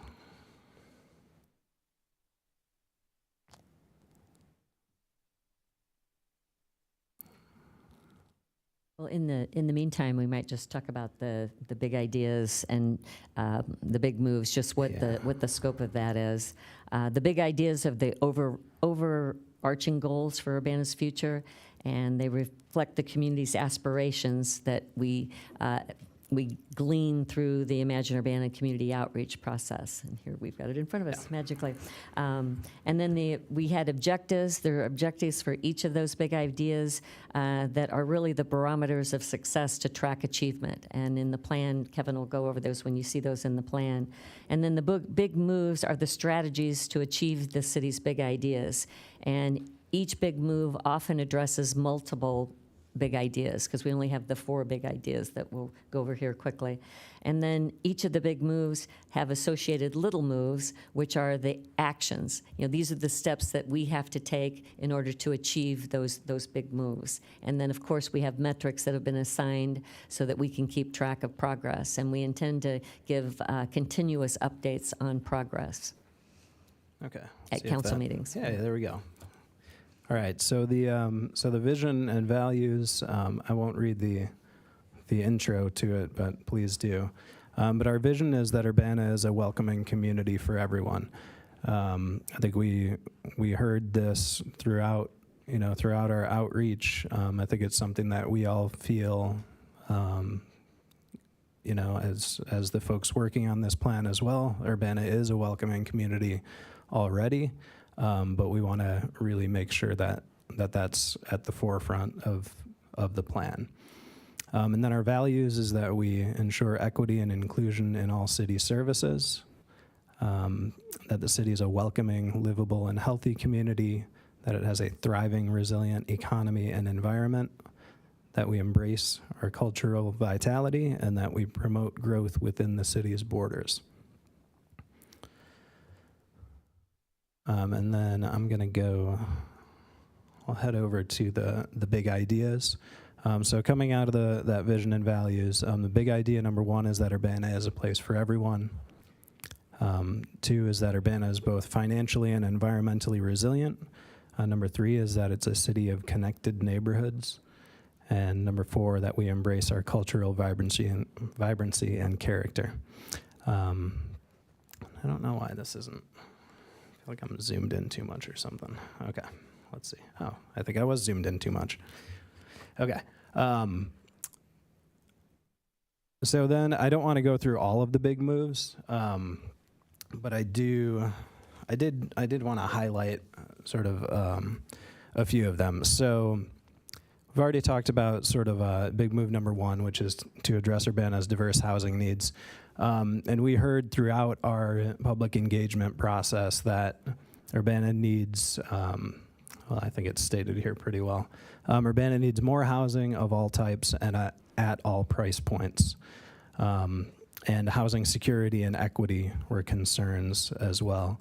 We did have a data point in here that the Department of Housing and Urban Development showed that between 2015 and 2019, 4 out of every 10 housing units in Urbana were not affordable, which means that the household's paying more than 30% of their monthly income on housing, and that renters make up 83% of the households that are paying too much. So we, again, developed this big move, which is to address Urbana's diverse housing needs. And little move number one, so to get there, we do want to conduct a comprehensive study of the housing market, as Will was talking about earlier. Number two, I guess in the introduction about what a comprehensive plan is, I forgot to state that along with the comprehensive plan being a policy document and giving us policy guidance, it's not a regulatory document. The regulatory documents we have that say here's what you can do on your property are the zoning ordinance, and we also have a land development code and a manual of practice, which those two kind of go hand in hand for how you can actually develop land. One of the big outcomes we gleaned from assessing the 2005 plan is that a plan is only as good as the regulatory changes you make to back it up. So the 2005 plan has a lot of good stuff in it. A lot of the good things in that plan did not get translated into regulatory action. So doing things like promoting infill development, that's all well and good as a policy statement, but unless you actually change your land development code, change your zoning ordinance to actually allow that type of thing to happen, it's not going to happen. So again, this plan it gives us the policy, it says these are the things we should do. So a big move is to align our zoning ordinance with what this plan says we should do. Another big move since we're taking a community-wide approach, as I think good comprehensive plans should. Big move number 3 is to address the needs of individual areas. So we can't get super specific in a comprehensive plan about every single area in town, but there are certain areas that might need their own individual plans. So for those areas, we can create small area plans, or we can do other things to sort of address the needs of the individual areas. I would say that this one also kind of ties in together with Big Move 2. When we're aligning the zoning ordinance with Imagine Urbana, we will need to look at the needs of individual areas because not every neighborhood is the same. And each neighborhood will have different needs. So we're not, the intent, and I think that comes out in this plan, is that when we update the zoning ordinance, different areas might have different zones, even if they have the same place types, as we're calling it, which I'm getting ahead of myself, but we'll get into that here in a minute. A couple other things. Big move number 6 is to make walkability a priority. We had a lot of discussion about this at the Plan Commission. And we've also heard some feedback from folks saying, does this mean you're gonna not fill potholes and, you're not gonna allow people to have cars? No, we just wanna focus on making it safer and better for people to walk around town. That should be at the top of our mind, but we're not going to exclude people who are biking or taking buses or driving. Number 7 is a concept that I think we wanted to introduce here. So it's this concept of incremental development. So the plan, big move number 7, is to promote incremental development. So I think a lot of sort of concern that we've heard is that this plan will, say, allow a bunch of houses to be torn down for large apartment buildings. That's not what this plan's about.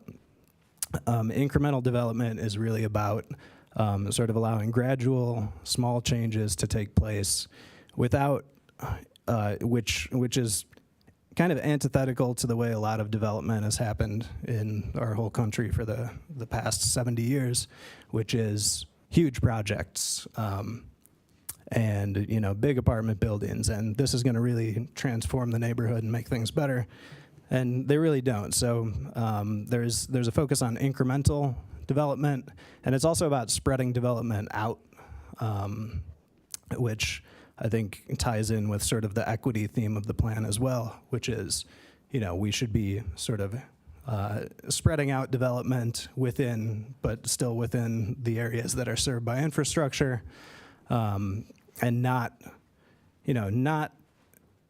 focusing on just a couple of areas where there's radical change and then leaving the rest of the city alone. That's not very equitable. It's sort of, spreading it out throughout town. And then we have a few more big moves, but I'm not going to go into those here. But if you have questions about them, be happy to talk about them. So then maps. So if you're like me, you might love maps. I'm going to take these in reverse order. So the first 2 maps are kind of similar to the maps we have in our existing plan. Although we're calling what used to be called future land use, we're calling place types, because we're kind of trying to expand the idea from just future land use into more of a holistic view of sort of what areas are like. But I'm going to take these in reverse order. One thing we don't have in our current plan is this development opportunities map, which, as it states here, so it highlights areas for city staff to focus on for planning, for economic development efforts going forward. We have limited staff resources, so it makes sense to kind of focus our efforts in certain areas. So we broke these down into what we're calling activity centers, development opportunities, corridors, and then sanitary sewer service areas, probably the least exciting out of all those, but possibly the most exciting for my work, because here, I'll just pull up this map. So our current plan has some sort of boundaries for sewer areas, but this one calls them out with sort of these red areas on the outskirts of town. The red areas are areas that would be really expensive to extend sewers to. So I'm excited to have this map, because when somebody comes to us and says, hey, I want to do this huge development here outside of town, we can just say, that's going to be really expensive. Why don't you focus on one of these blue areas, which we're calling development opportunities. So these areas, this is the Menard site, or say, here's the old Dart site, which also includes Brookins. So these are sort of areas that are either totally undeveloped or areas that could be redeveloped. So we called those out. And then sort of these orange areas are areas that are already developed but could use, maybe more attention, more focused strategies to liven them up a bit more. Those orange areas are called activity centers.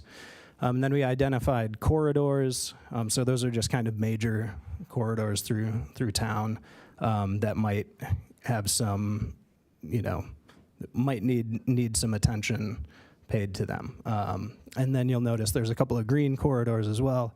Kickapoo Rail Trail, which has been envisioned for a long time. Boneyard Creek through downtown, potentially connecting all the way to campus at some point.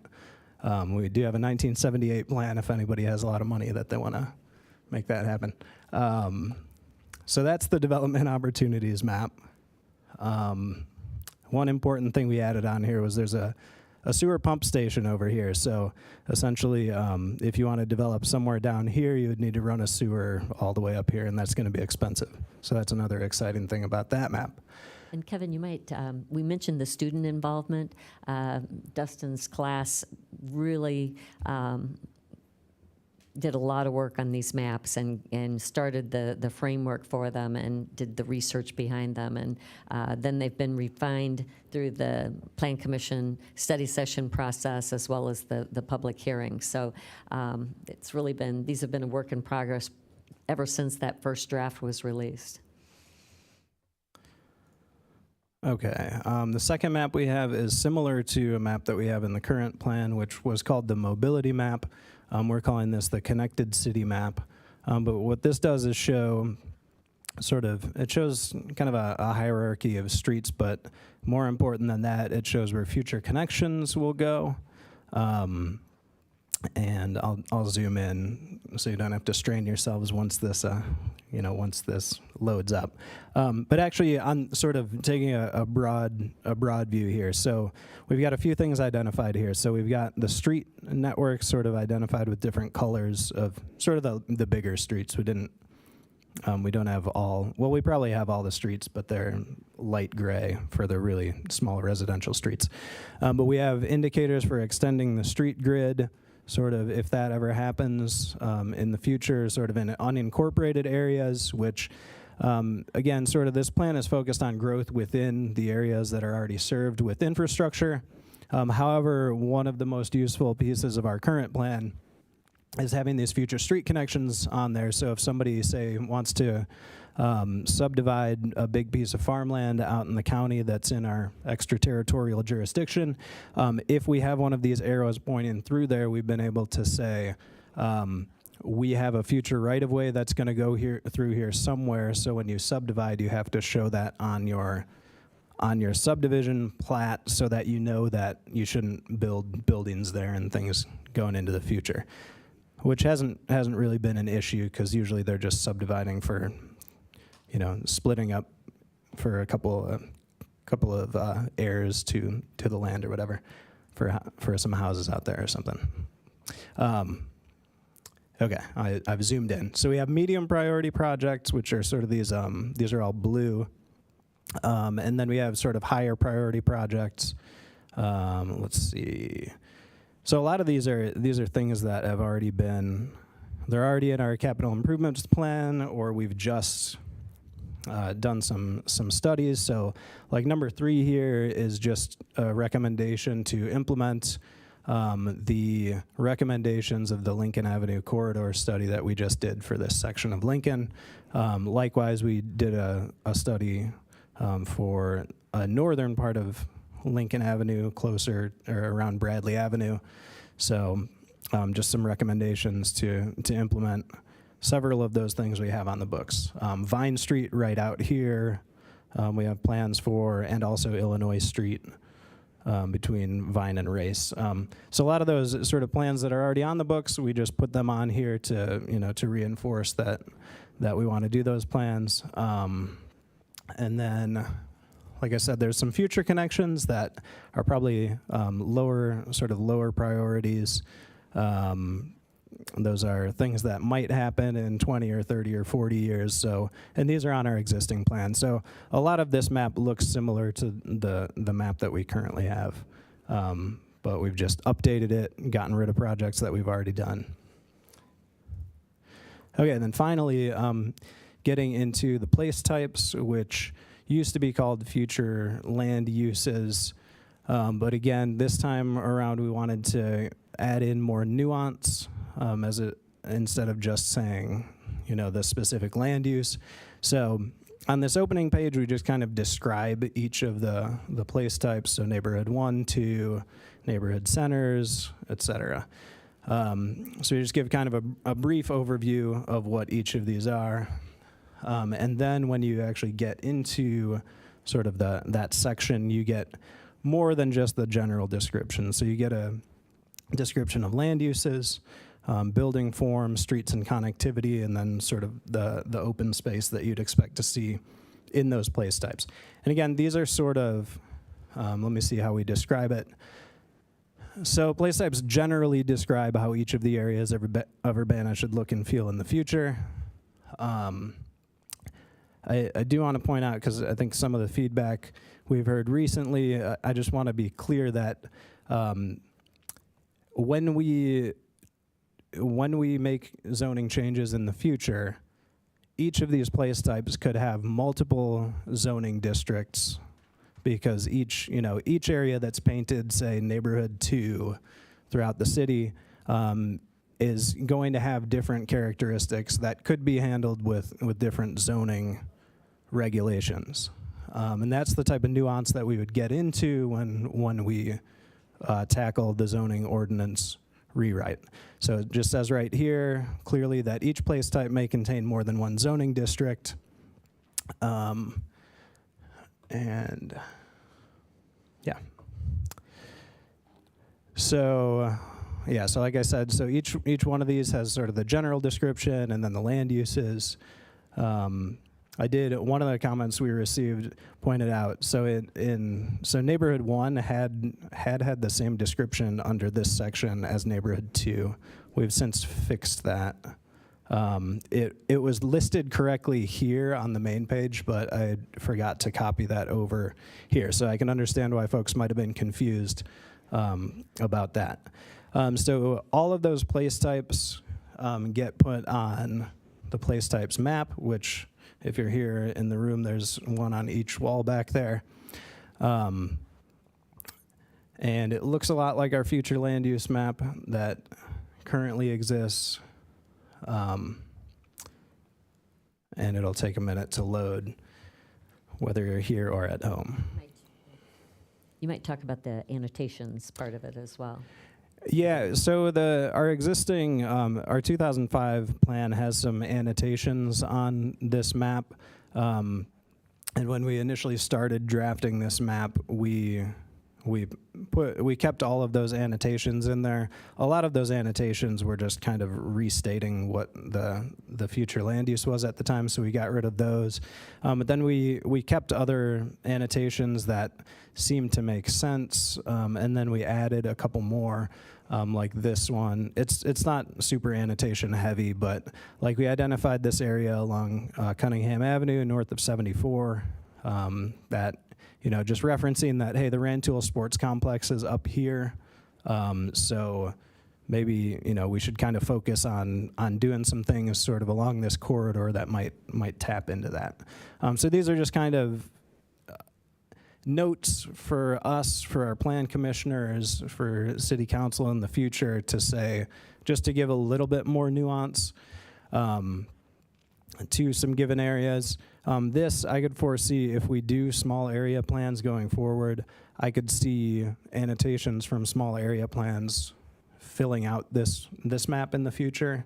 So some areas without any annotations, if we did small area plans, you can kind of fill in with more nuance as well. Yeah, I guess I'll just zoom in. So on this map, the different colors just represent the different place types. So blue, for instance, is a campus place type, which again is defined in those place types. Purple's downtown.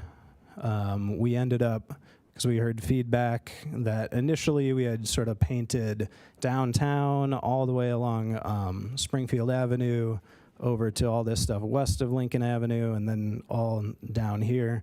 We had identified that as the same thing, which was called City Center.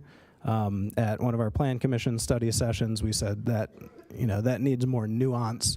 So we ended up splitting that into 3 distinct place types, one being downtown, one being what we call corridor neighborhood, so that's just along Springfield, and then along the east side of Lincoln, it does not extend over to Busey Avenue. I just want to point that out. So it's really intended along Springfield and then along Lincoln Avenue And then we created this university neighborhood, which is where Gregory Place is, and then where that, mostly where that campus mixed-use zoning district that we just created is, but also to include Gather, because that's kind of got the same feel, and then Campus Circle up here and a little bit of the stuff on University Avenue. And then Plan Commission thought that was a good designation, but they wanted more nuance for the Gregory Place area, so to just make an annotation here that buildings up to 5 stories are appropriate, sort of on this area, near Gregory Place, near Cranert, and then up in that sort of campus mixed-use area, buildings taller than 5 stories are appropriate. I guess, yeah, that kind of covers the changes that we made recently, if anybody had been, paying attention to sort of the evolution of this map up to this point. Another, I think, good piece of guidance that we added to this, and we had some good discussions of this at Plan Commission. So we created this place types matrix, which is sort of, again, it's something to guide us, and I think, here we reiterate that each place type may contain more than one zoning district in the future. And it says, for example, the future zoning ordinance may assign more than one zoning district with different regulations regarding size, location, allowed uses, or even the design of different building types within a given place type. But this is sort of to identify, so we have on the left development types, generally going from sort of less intense to more intense, and then identifying on the right 2 columns that this development type over in this column would be appropriate or sometimes appropriate within each of within these place types that are listed here.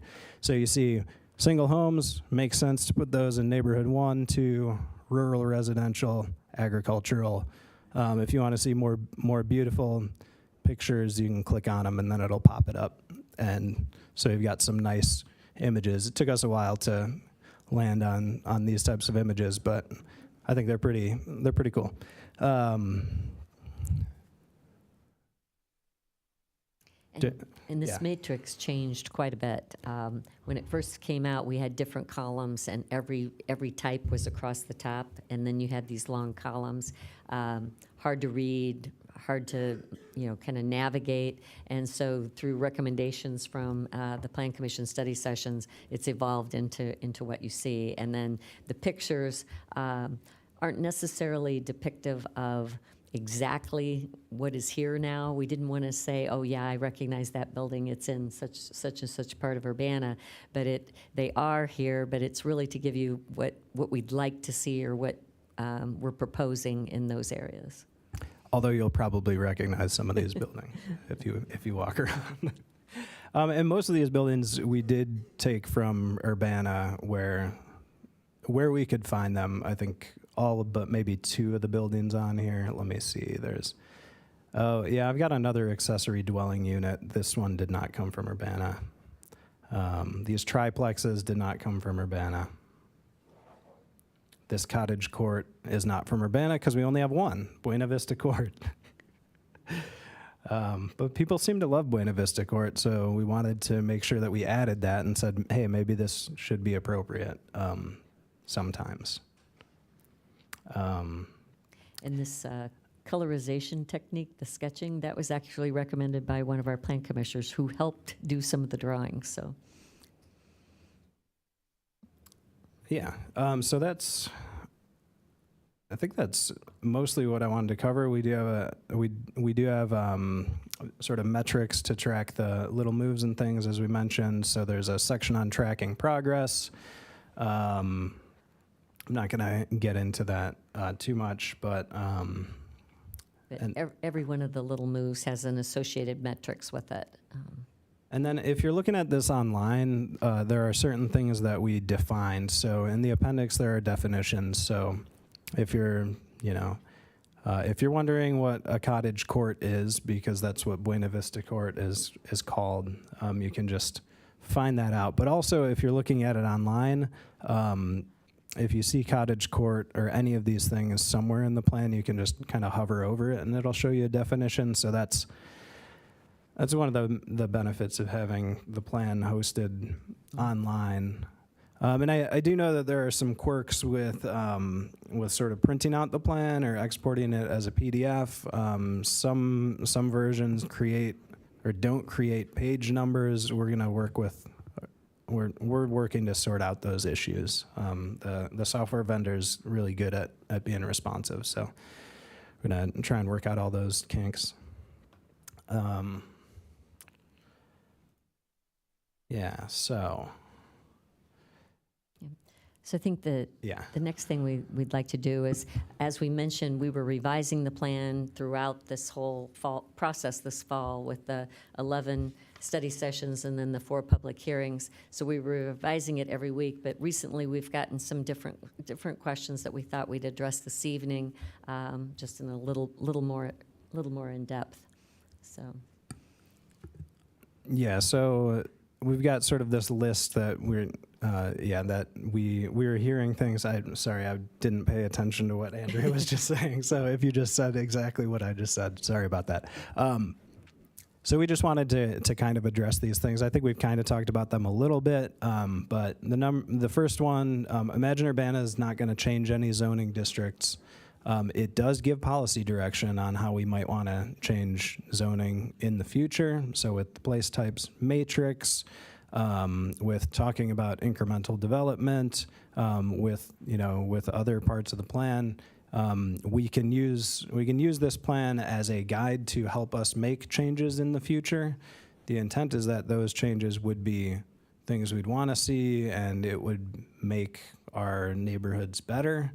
I don't think it's on here, but there's absolutely nothing in the plan that says that we're promoting tearing down homes and putting up big apartment buildings. I'm not sure where that came from, but there's nothing in the plan about that. So the plan is not eliminating R1 or R2 zoning. We'll deal with zoning in a nuanced way when we go to change our zoning ordinance. And I think the distinction there was, I think where that may have come from is people were interpreting the place types as zoning types. So when they saw neighborhood 1, neighborhood 2, I think they thought maybe that was going to be the new zoning category for that, and that's not true. The place types are just describing the different types of uses that we have in the city. Yeah, and similarly, is this going to change my neighborhood? It's not going to change anything on its own. If we implement the plan, the intent is that there would be change over time.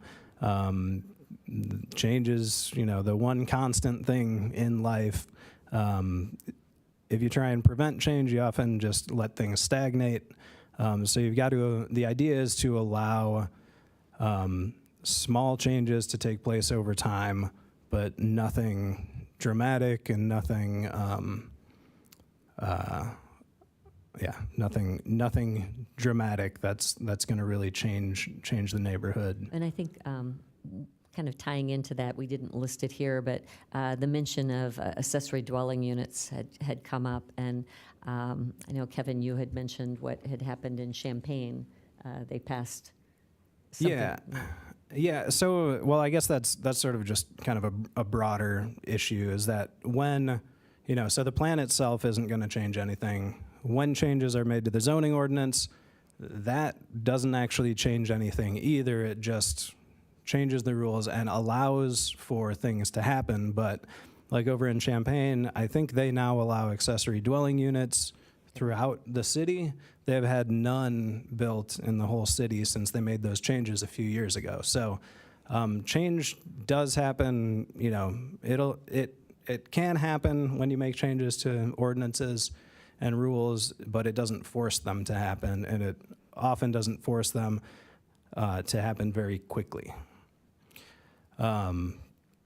So I think I already addressed this. Will neighborhood corridors extend into existing neighborhoods? That's the place type along Springfield and then along Lincoln. As I said, it doesn't go east to Busey Avenue.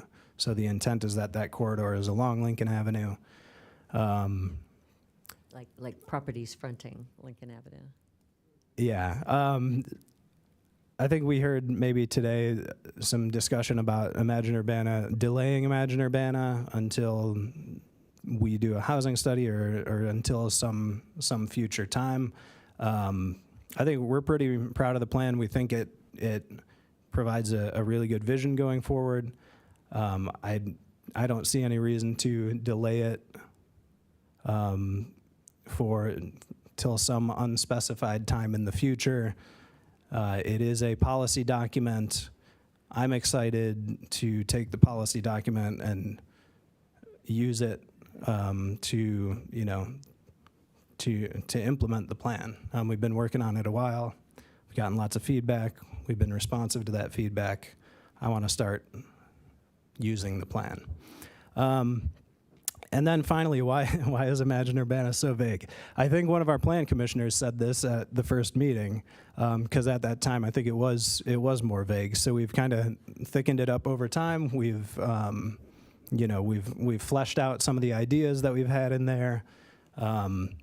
It's got to be vague to some extent because certain things like certain policy statements can't have a lot of specificity to them because we don't know what, say updating the zoning ordinance, we don't know what that what that process is going to be like until we actually get into that process. So, and it is a community-wide plan. It's not it's not a bunch of neighborhood plans. It's addressing the community as a whole. And then once we get to these area-wide, the small area plans, that's where you can get into the I can't even say that word, the particulars about that particular neighborhood. So again, that's another, but we don't know where the vague comment is necessarily coming from. We're just assuming it's, yes, at the beginning, it wasn't as in-depth as it is now, and also that we don't have that specificity on the individual small areas. So. Another thing that came up was in regards to Mayor-elect Williams, and I don't know if he's still in the room. He was here earlier. We've had meetings with Mayor-elect Williams regarding Imagine Urbana. We've gone through the whole program with him. We've had more in-depth discussions about what kind of feedback we're getting and what the responses are for that.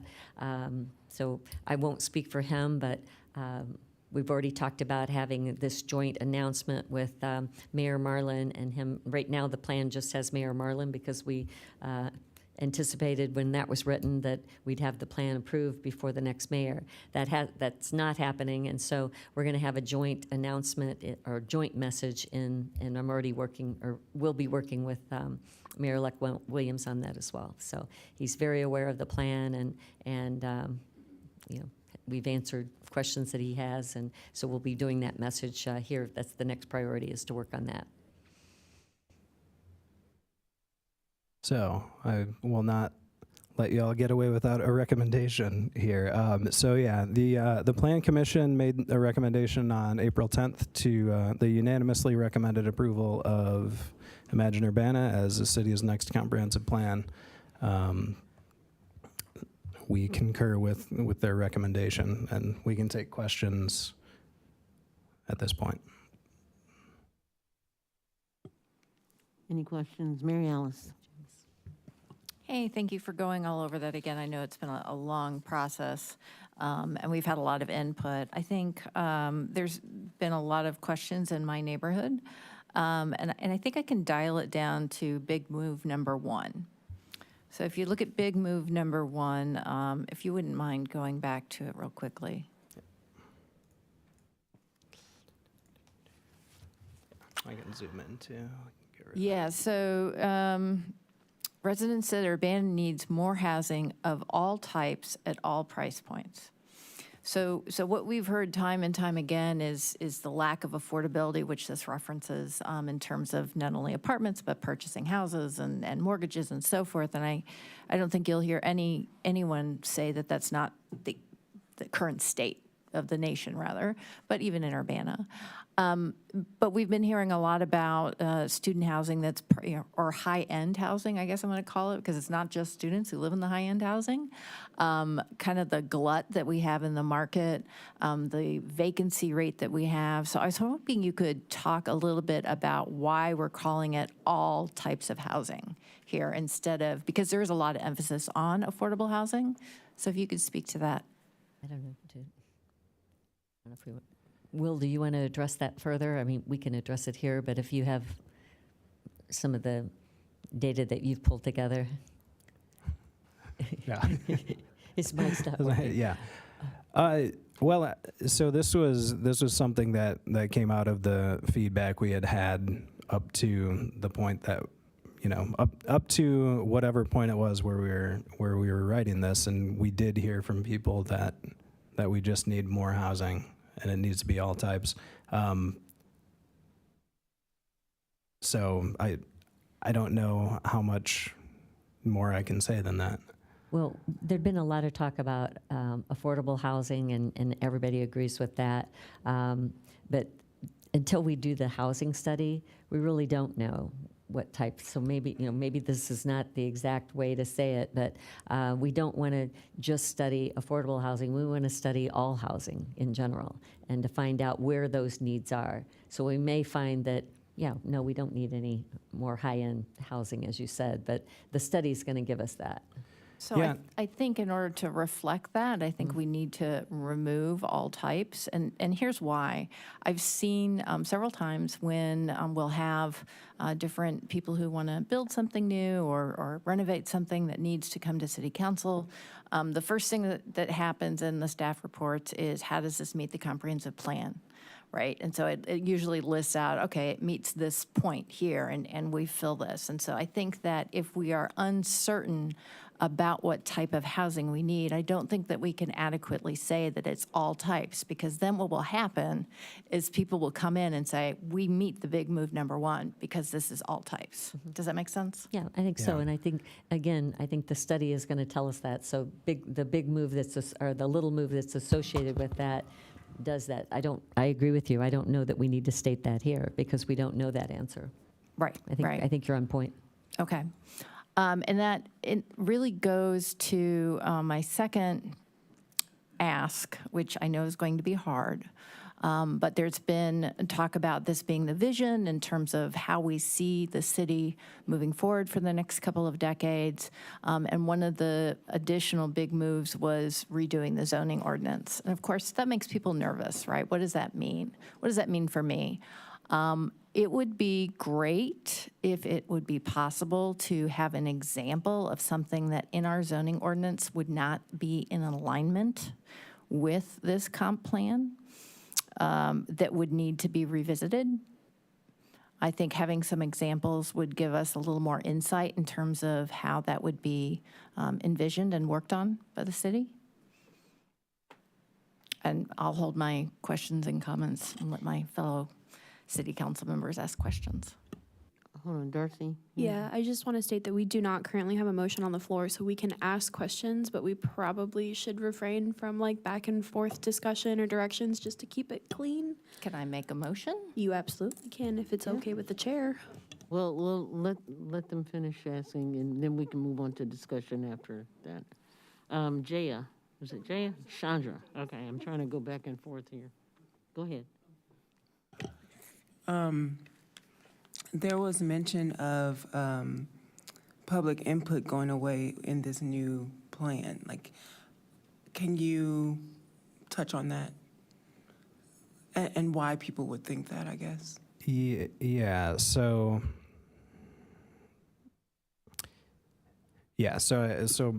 I think I know, well, okay, so the process for certain things, like say a planned unit development, because I think that's, there have been a few of those cases that have been contentious. So there's been a process where a planned unit development has to go through our plan commission, has to come to city council, and then so there can be a lot of public input on whether or not people like that thing or not, or whether it fits in with the neighborhood or not. And I think people like being able to have input on certain, I guess, especially bigger projects that are gonna potentially affect their neighborhoods. I don't see anything in this plan that would take that away. If we do a new zoning ordinance, with this plan emphasizing incremental development, I would see that new ordinance would probably emphasize incremental development. So building on smaller lots, doing smaller projects, not aggregating half a block or a whole block for a major project. But there might be instances where a big project like that might make sense. So I don't think a new zoning ordinance would preclude that, but you'd still want to have something like a planned unit development process in that new ordinance. Now, if somebody just wants to, do a small type of development that's pretty innocuous, I don't know that we would want that to have to run through the same type of process that a huge development would have to run through. But all that would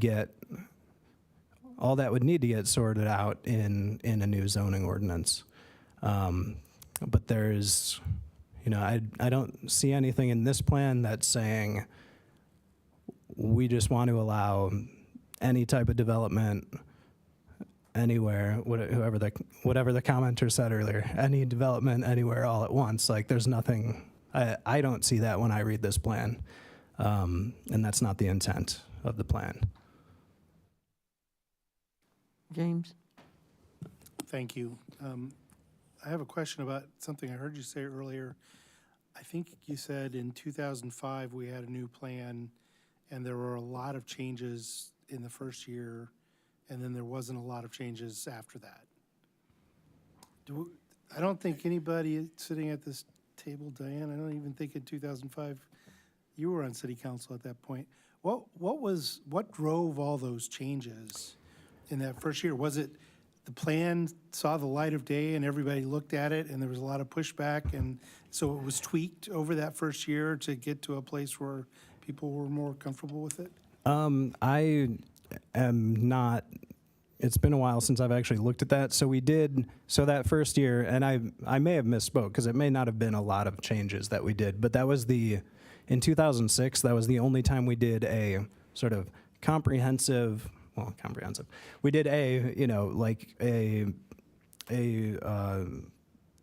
amendment that was to amend the plan and, do multiple things or add multiple things at the same time. So we've had other amendments since then, but it hasn't really been to say, hey, we noticed the plan should have had these things in it. We didn't add those things to it. Now we're going to do an amendment to add these additional goals and objectives and some of these other policy statements. So that's what that first 2006 amendment did, and we only did it that one time. But I don't have all the details. Okay, I was just trying to figure out or explain why this is getting so much attention now. I think partially it's because people can see it. When with all the input stuff that we were doing, we were seeing bullets and little aspects of it, and now people are seeing it comprehensively. Yeah. And so they're seeing things they may have been able to see before, but are only kind of understanding or trying to process now. Grace? Thank you. With regards to the question about the input, I think we've seen some compilation of input on the comprehensive plan as a whole before, but I was wondering if you could direct residents and the council where to find summary or aggregate data of the public input that went into the comprehensive plan. Excuse me, I'm sorry. So you can find data on imagineurbana.com. That's still active. That will be rolling off in November. Our contract on that rolls off, so everything's going to then migrate just to the website, to the city website. But the reports that we've that we've done to date. They're easily clickable. If you go to, that, to me, that's the easiest place right now, imagineurbana.com. All the reports are easily accessible there that talk about all the, summarizes all the data, summarizes, encapsulates the comments, et cetera. So that is available, currently. Yeah, is that the one someone has to create a login for in order to access it? Well, that looks weird. Because that's how it was for the survey and stuff, which I think Yeah, is not to just bit of a barrier. Not imagineurbana.com. It's just everything's listed there. That's where the videos are. Anybody can access it. It's a public site. And I know will what you're say- talking about, though, about the maps, the idea map. Back when we had the idea wall, in order to make a comment there, you had to go on and do that. But no, you don't have to on this. So everything's accessible there. So is that community outreach summary where you, is that a good place to look there? That's a good place to look. And All of those there, the community outreach summary, that was from October 22 is on there. The balancing act exercises, all the data from that is on there by ward as well as in aggregate. The 2005 assessment that we've been referring to, that's also listed on there, so you can see all that data in one spot, kind of a one-stop shop. Also, those videos I mentioned of the different taxing bodies giving their summary about what they do, those are easily acceptable there, and that 2-minute videos on that site as well. So it's kind of a one-stop shop right now. And then also when you go into that site, you can click on the draft. The draft is right on that homepage also if you want to see the draft for Imagine Urbana. So it's a good one-stop shop. And I will point out, so I went through imagineurbana.com and made sure all these links worked, because since we transitioned to our new website recently, lots of documents got sort of just lost. All the old links didn't work. All the links on imagineurbana.com should work.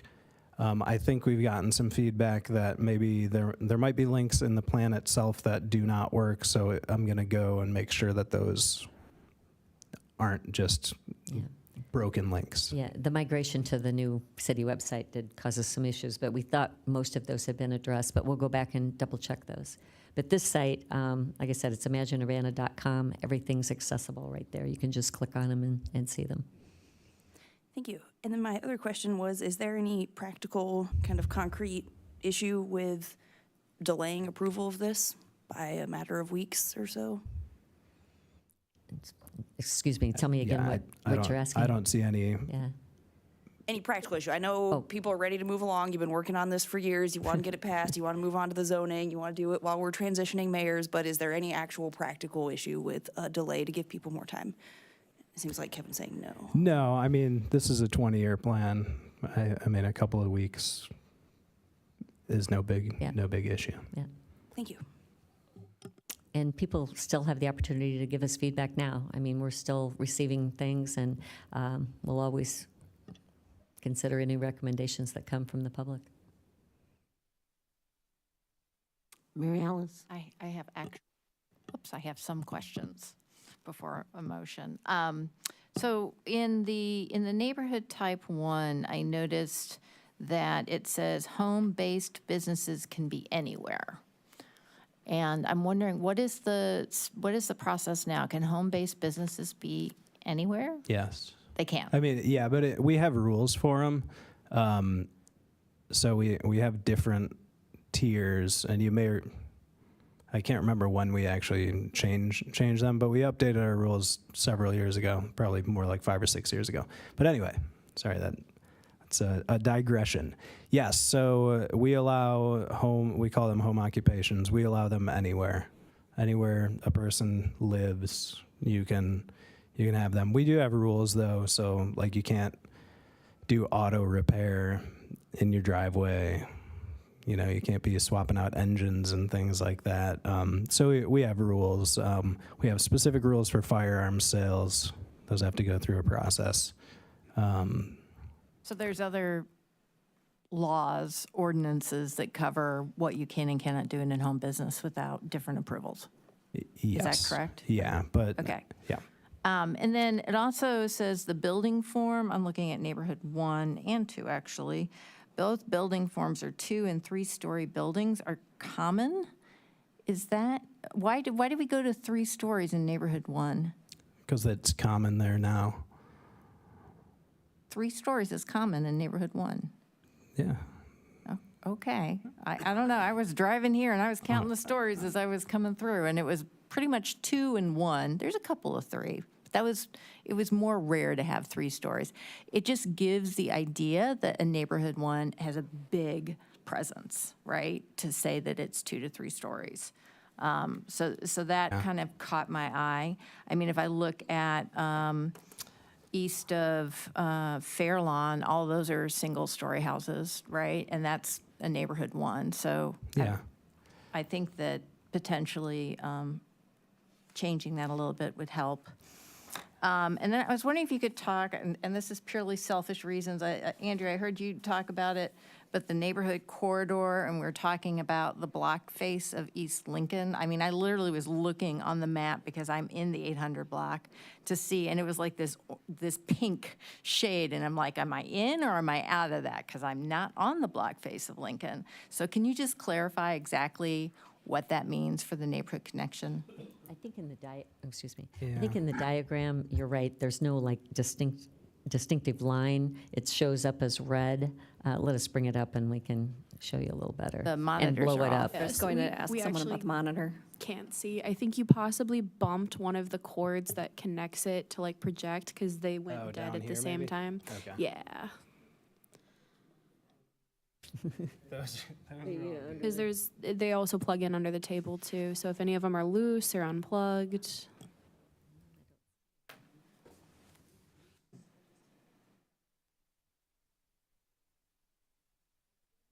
Something's coming up. I just Check the input it. signal. unplugged it and plugged it back in.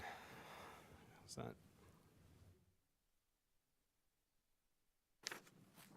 Barama to the rescue.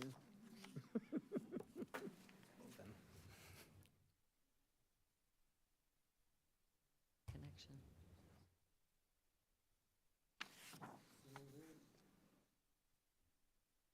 It's up there. Just not on ours.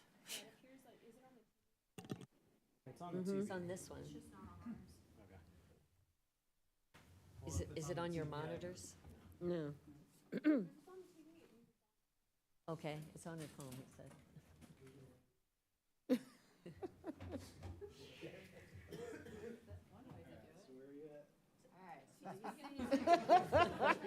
Old school.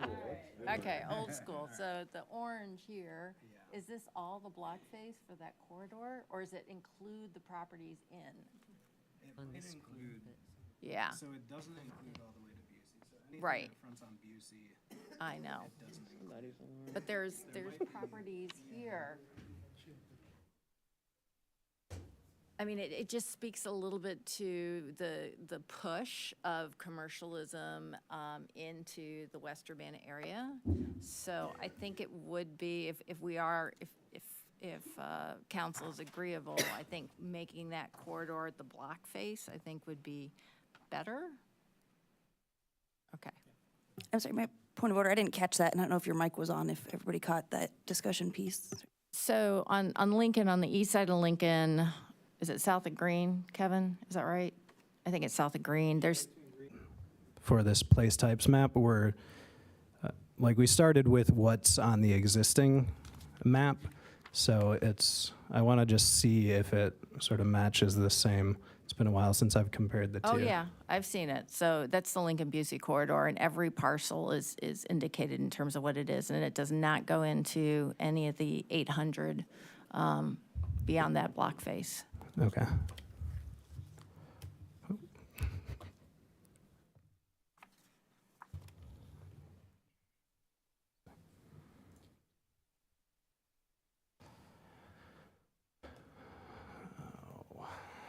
Seeing it now. Oh, great.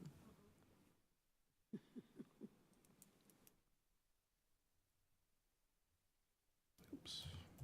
No, those are descriptions. Where's the map? Oh, where is it? I think I passed them. Oh, there we go. Oh, that's kind of hard to see.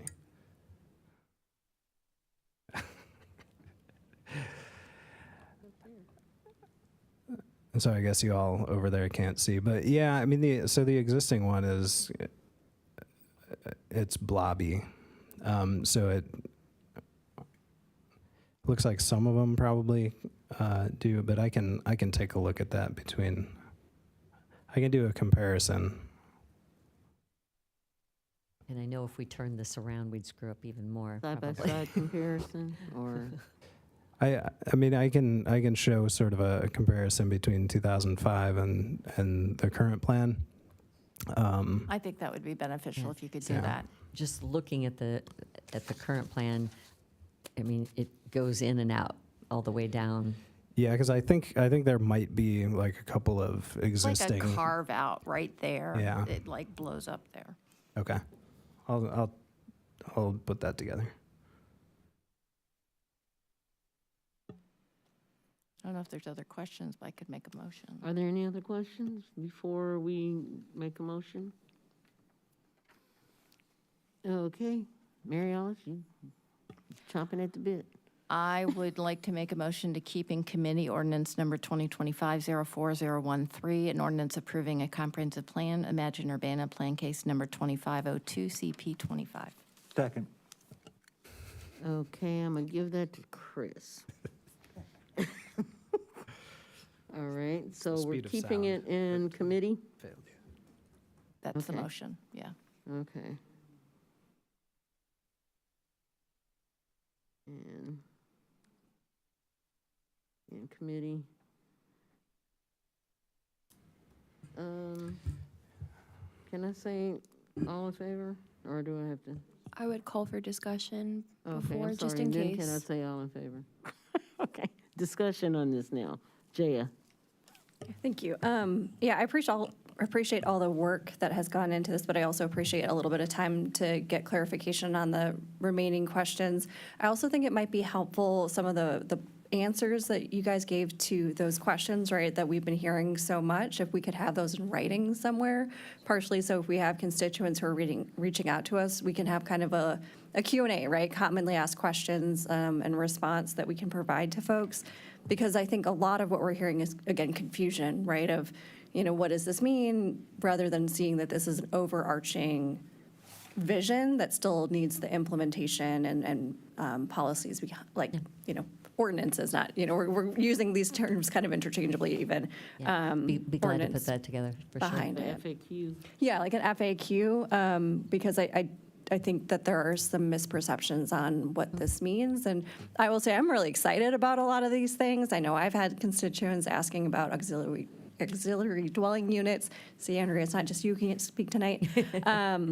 For quite some time. And so making sure we have clear policies for when people can use it, clear ordinances, for when people can build things when they are worried about their loved ones, for example, I think is really important. I think there's a lot of opportunity for us to clarify things that are confusing in the zoning ordinance process, but right now, just to make it clear what this document is actually doing, so. Absolutely. Chris? I would also advise clarifying the relationship of the plan to the code. You said that the plan is not regulatory and that zoning and code is. But then one of the goals in the plan is that zoning is to align with the plan. So it feels to the public and me that the plan runs the code. Okay, so I just need to, if you could maybe clarify that a little better as to what's the relationship to the plan and our have-tos. The other thing, Kevin, was confusing, and again, I'm just, may not be tracking well, so forgive me, and I'm not trying to pick on you, but in your presentation tonight, you said no zoning is going to change until we change it.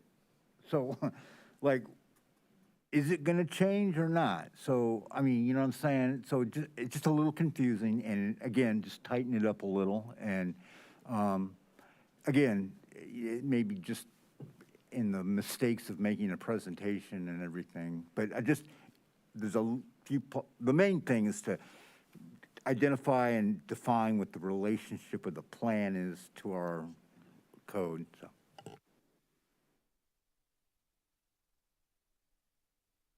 Mary Alice? I'm not sure where it would be appropriate. It would make most sense in Big Two just to kind of expand a little bit on what Chris was talking about with aligning the zoning ordinance with Imagine Urbana to indicate that, you know, any potential or proposed zoning changes would not take place without a public process. That public process is outlined, right, in our current zoning ordinance. But really be clear about the fact that the community will have an opportunity to provide feedback and suggestions before any zoning changes happens. Yeah, we could add the language that according to the existing zoning process or whatever that actual language is. Yeah.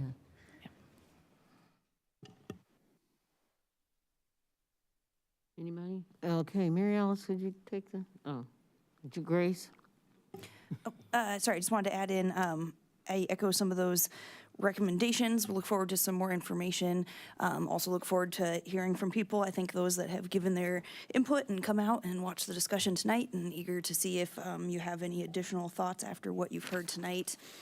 I think it also might be helpful to clarify, and I don't know if there's a way to link in the comprehensive plan where we have these other pieces of information. You know, like you have to go to the separate webpage for Examine Urbana to look at what research has been done on housing availability, and that acknowledges that we need to do our actual own unique study, but what's based on, you know, available internet searchable literature has been done on a lot of these topics, but they're not in the comprehensive plan themselves. They're on this separate website. And I think the same for like public input on imagineurbana.com, that without having the context and knowing the links to look for those things, they look like they're just blatantly missing in the comprehensive plan. Explain a little bit more about what type of links you're looking for to Just existing documents? Making it clear that there's more information on imagineurbana.com and on examineurbana.com, right? That aren't in like this one document of the comprehensive they plan. were in the appendices. We did have links there, but we can maybe improve upon that.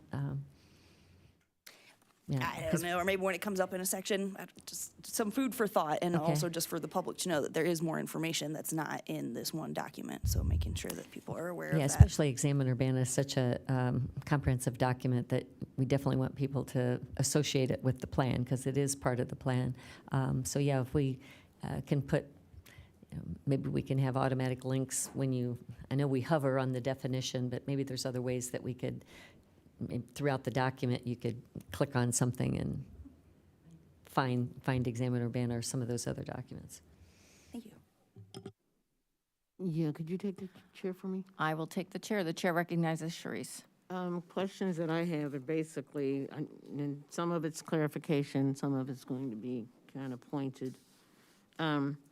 Place types is synonymous with land use. Is that correct? No, the intent's to be more expansive. How? Well, so land use is essentially you have this lot. How can you use that lot? Place types is like what can you do on that lot, but how does it also like relate to the larger context of the neighborhood? So that's why in place types we talk about open spaces and streets, like how streets should relate there, what the street should generally be like, and building form. So, because I think a lot of what sort of defines the character of neighborhoods is building form, and our current zoning ordinance does a really poor job of getting to form, especially getting to forms that people might like to see in their neighborhoods. So, the intent is kind of to have these ideas out there so that when we redo the zoning ordinance, we can say, oh, the plan talks about building form. Maybe our zoning ordinance should focus some on what the building form is. So it's more expansive than our current sort of land use, but it includes land use. it includes land use, but it's not synonymous with land use. Yes. Okay. And the other thing I wanted, I'm sorry, was auxiliary dwelling units. Accessory dwelling units. Accessory dwelling units, what is that? Yeah. Storage, a garden No, thing, or that's defined. So, mother-in-law cottage? yeah, so there's multiple names for them. Let's see how we define them. We just define them as a second self-contained residential unit located on the same lot as a primary home. So it could be inside the main house, like in a basement or an attic, or it could be like a backyard cottage or a unit in a detached garage, things like that. Okay, what do you consider innocuous? What do You I said consider innocuous? Well, you use the term innocuous as far as, you said some developers, maybe we don't want to have the same rules for innocuous, what you think is innocuous at least, and I don't know what that definition is. Right. Okay. Yeah. So what is innocuous? Because some people would, what your innocuous or what the city's innocuous might be, it might be a really big deal for somebody else. Yeah, that's why when we redo the zoning ordinance, it's not just going to be me in some back room somewhere, coming up with my own rules. So, the goal is to I'd say with a good zoning ordinance, the goal is to, in a public process, come up with rules that people can agree on, so that you can say, oh, if you want to build that 2-story house or whatever, here's the rules we all agreed on. You should just be able to do that. You shouldn't have to jump through additional hoops. So the goal is to come to consensus on what is innocuous for each given neighborhood, codify that in the zoning ordinance. If there are things that are less than innocuous, make those run through a process, like a PUD process or something. But coming up with good rules, because I'd say our current zoning ordinance is not unique. Many zoning ordinances, I'd say most zoning ordinances, do a bad job of creating things that people like. And that's pretty universal. So if we come up with good rules, then more people might like them. Okay. Innocuous. If I can just, I would describe something innocuous as, just recently, we did not pass a variance on a gentleman who wanted to build a new porch for his very old house, which actually predated any zoning, anything. And we didn't build, and we didn't say, we didn't approve it because it wasn't in the zoning that he could build this new porch. I would say maintenance on your own home, I don't care how old it is, and definitely if it predates any kind of zoning thing, I would say maintaining your home is kind of innocuous.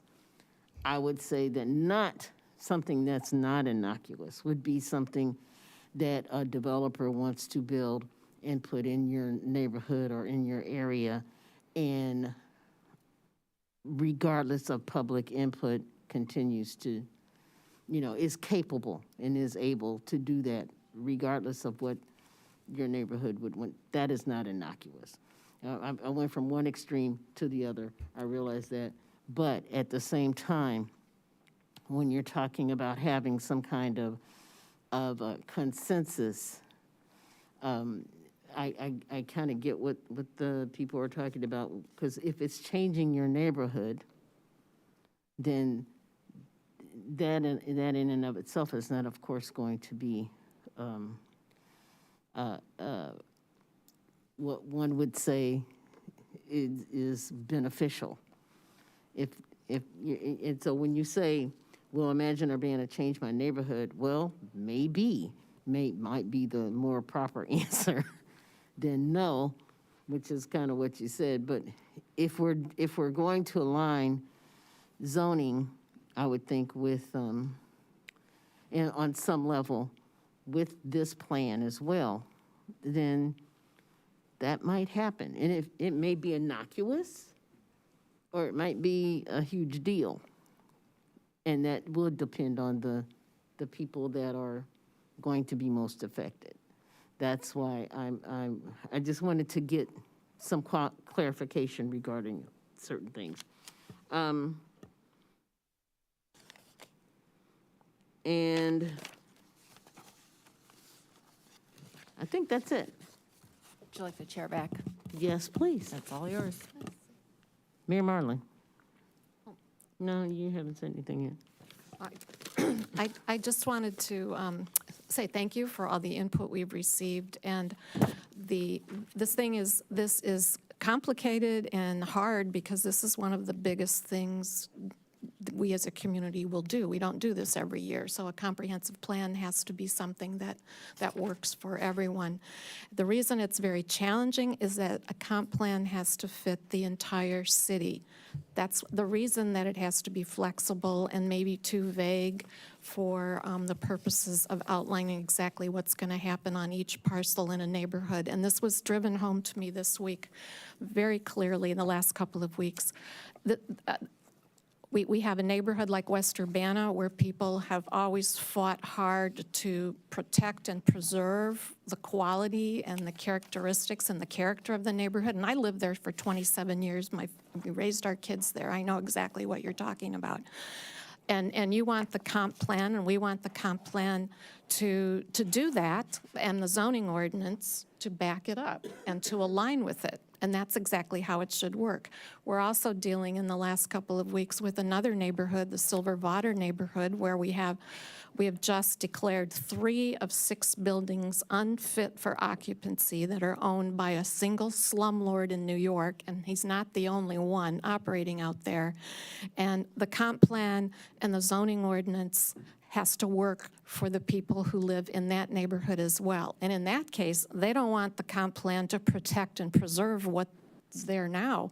They want to turn to a comp plan that says, this is what it could be, this is what it should be, this is what will give you quality of life and the character that other people in other neighborhoods are fighting so hard to preserve. And we want a zoning ordinance that backs it up, and we need a whole lot more stronger, I think, ordinances to deal with these out-of-state landlords that are driving some of these other neighborhoods into the ground. So when yes, it's general, a comp plan is general, and then it has to align, the zoning ordinance has to align with it to carry out the vision and goals of the comp plan. And it's not contradictory, that's just the way this thing is gonna work. But it's hard. So are we gonna get it perfect? No, but this is a really good comprehensive plan, and everyone has worked very hard to make it so, especially the members of the staff and the Plan Commission and all the people in the community who provided input over the past few years who've made to work that. And it's a work in progress. So I think you've got questions. I love the idea of making sure people have the answers that they asked for. But we have to make this work for neighborhoods all across the city because they cover a very wide spectrum. Thanks. Sorry, Grace. Thank you. I was just having some thoughts I'd throw out for the discussion that I think 2 examples that I think are actual points, but also highlighting that idea of the comp plan versus the zoning and how we actually change it. Because looking at our definition of city infill here says, connected to existing infrastructure, right? And it said could be a redevelopment of an existing field, existing building, brown lot, or a brand new lot that never had a building on it. But it seems like the importance of being connected to existing infrastructure, right? So I understand that as like the idea in the comprehensive plan. And then when we get down to the next step of the nitty-gritties of things like zoning and incentives, I know we've already done some, like the land development owner's manual thing, that it's not the city's responsibility to put in all the sidewalks, streetlights, all those things, trees after somebody builds a new subdivision. Now that's the developer's responsibility. But there's things like the enterprise zones that completely, have the opposite incentive of what we're talking about with city infill in some cases, that a lot of them are outlying. Looks like according to your map, which I do really like the future opportunities and thinking about the sewer connection line and stuff is really important. And there's some contradictions that, like, for example, there's an area right in between Philo and Meadowbrook Park that is an enterprise zone, but in that red area. So like we're gonna give somebody a tax break to build something where we can't set up sewer, and that's gonna be an issue. So I understand that, not this step, but I think highlighting that issue of we have an idea in the comprehensive plan, and then we are gonna have to get down to the nitty gritties of how does that align. And I think potentially the same opportunities with local landlords and local home owner occupied residency, that if that is an idea that we wanted to articulate, that there are ways, the next step to potentially incentivize that off the top of my head, maybe different tax brackets for landlords who do and don't live in the city, the county, the state, I don't know. But it just seems like, thinking of, we have these ideas in the comprehensive plan, and then how can we make our zoning follow along with it and at least not be completely contradictory to what we say we're trying to do. So just some discussions there, just my thoughts highlighting on those points, some things. Response is welcome, but not needed. Anyone else? I would like to say one more thing. Mary Alice, if you could. You want me to take the chair? Yeah, because it was something that the mayor hit on. We have out-of-state and out-of-town landlords. And these people are generally, I hate to say it, not maintaining a particular, well, they're not maintaining the properties so that, we have a homeless issue, we have affordable housing issue. If you're not going to maintain the property, is there, could there be something not regulated, but advisable in the comprehensive plan that would speak to that particular issue as well? Is there something that would say, this is how we might redevelop those lands, how we might, how we can do something when we have, how many buildings you said were condemned, basically? They're not condemned, they're unfit for occupancy at this point, and there's a difference between that. Yeah, and there's a little toothpick of difference there. So, so what I want to say though is that, but imagine if we have affordable housing because we took that and auctioned it, or if we, I don't know. I'm shooting in the dark, obviously. But what I want to know if there could be any guidance or anything in a comprehensive plan so that it'll be something that would not necessarily cause us to have to spend more, but maybe even bring in at least a modicum of revenue from these particular absentee landlords. I would say there's other tools. There will be other tools. There should be other tools available rather than a comp plan to do what you want to do. I mean, it's probably not the best, most effective legal tool. Okay, I just want to know if there's anything at all.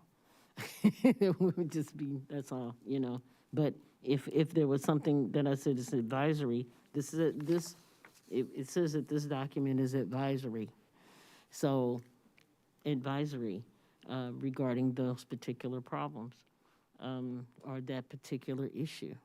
Yeah, I don't know if that falls just under sort of the general umbrella of big idea number one, which is to address, big move number one. Mm-hmm. I'll get this right sometime. To address Urbana's diverse housing needs. I mean, I think that generally falls under addressing our housing needs. I don't know that this is specific enough.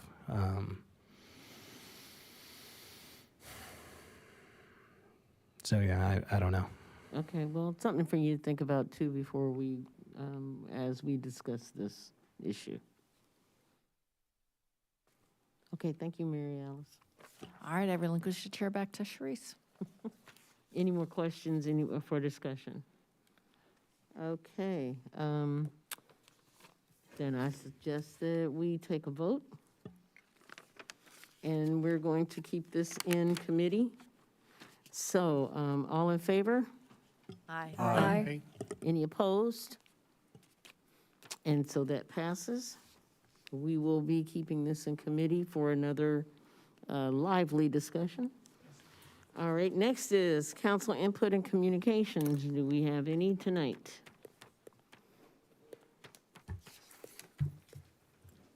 Mayor Merlin? Just a reminder, this weekend is the marathon. Plan your travel around town accordingly, and volunteers are still needed, so it's a great experience. And I wanted to let folks know that next week I'll be in Washington, D.C. with the Champaign County First Group. Mary Alice will be chairing the meeting, and this is the annual lobbying trip we make out to Washington. It includes projects that impact directly in Urbana, the Florida Avenue Race Grant, the Muhammad Aquifer mapping project, the Hazardous Waste Center, and then there's several other projects that we'll be working on. It's going to be very different this year. We're not sure. Well, there's a lot of uncertainty out there, but we're going to be making the rounds to touching base at the offices. Yeah, that's right. Anyone else? Okay, with no other business before this committee, we are adjourned.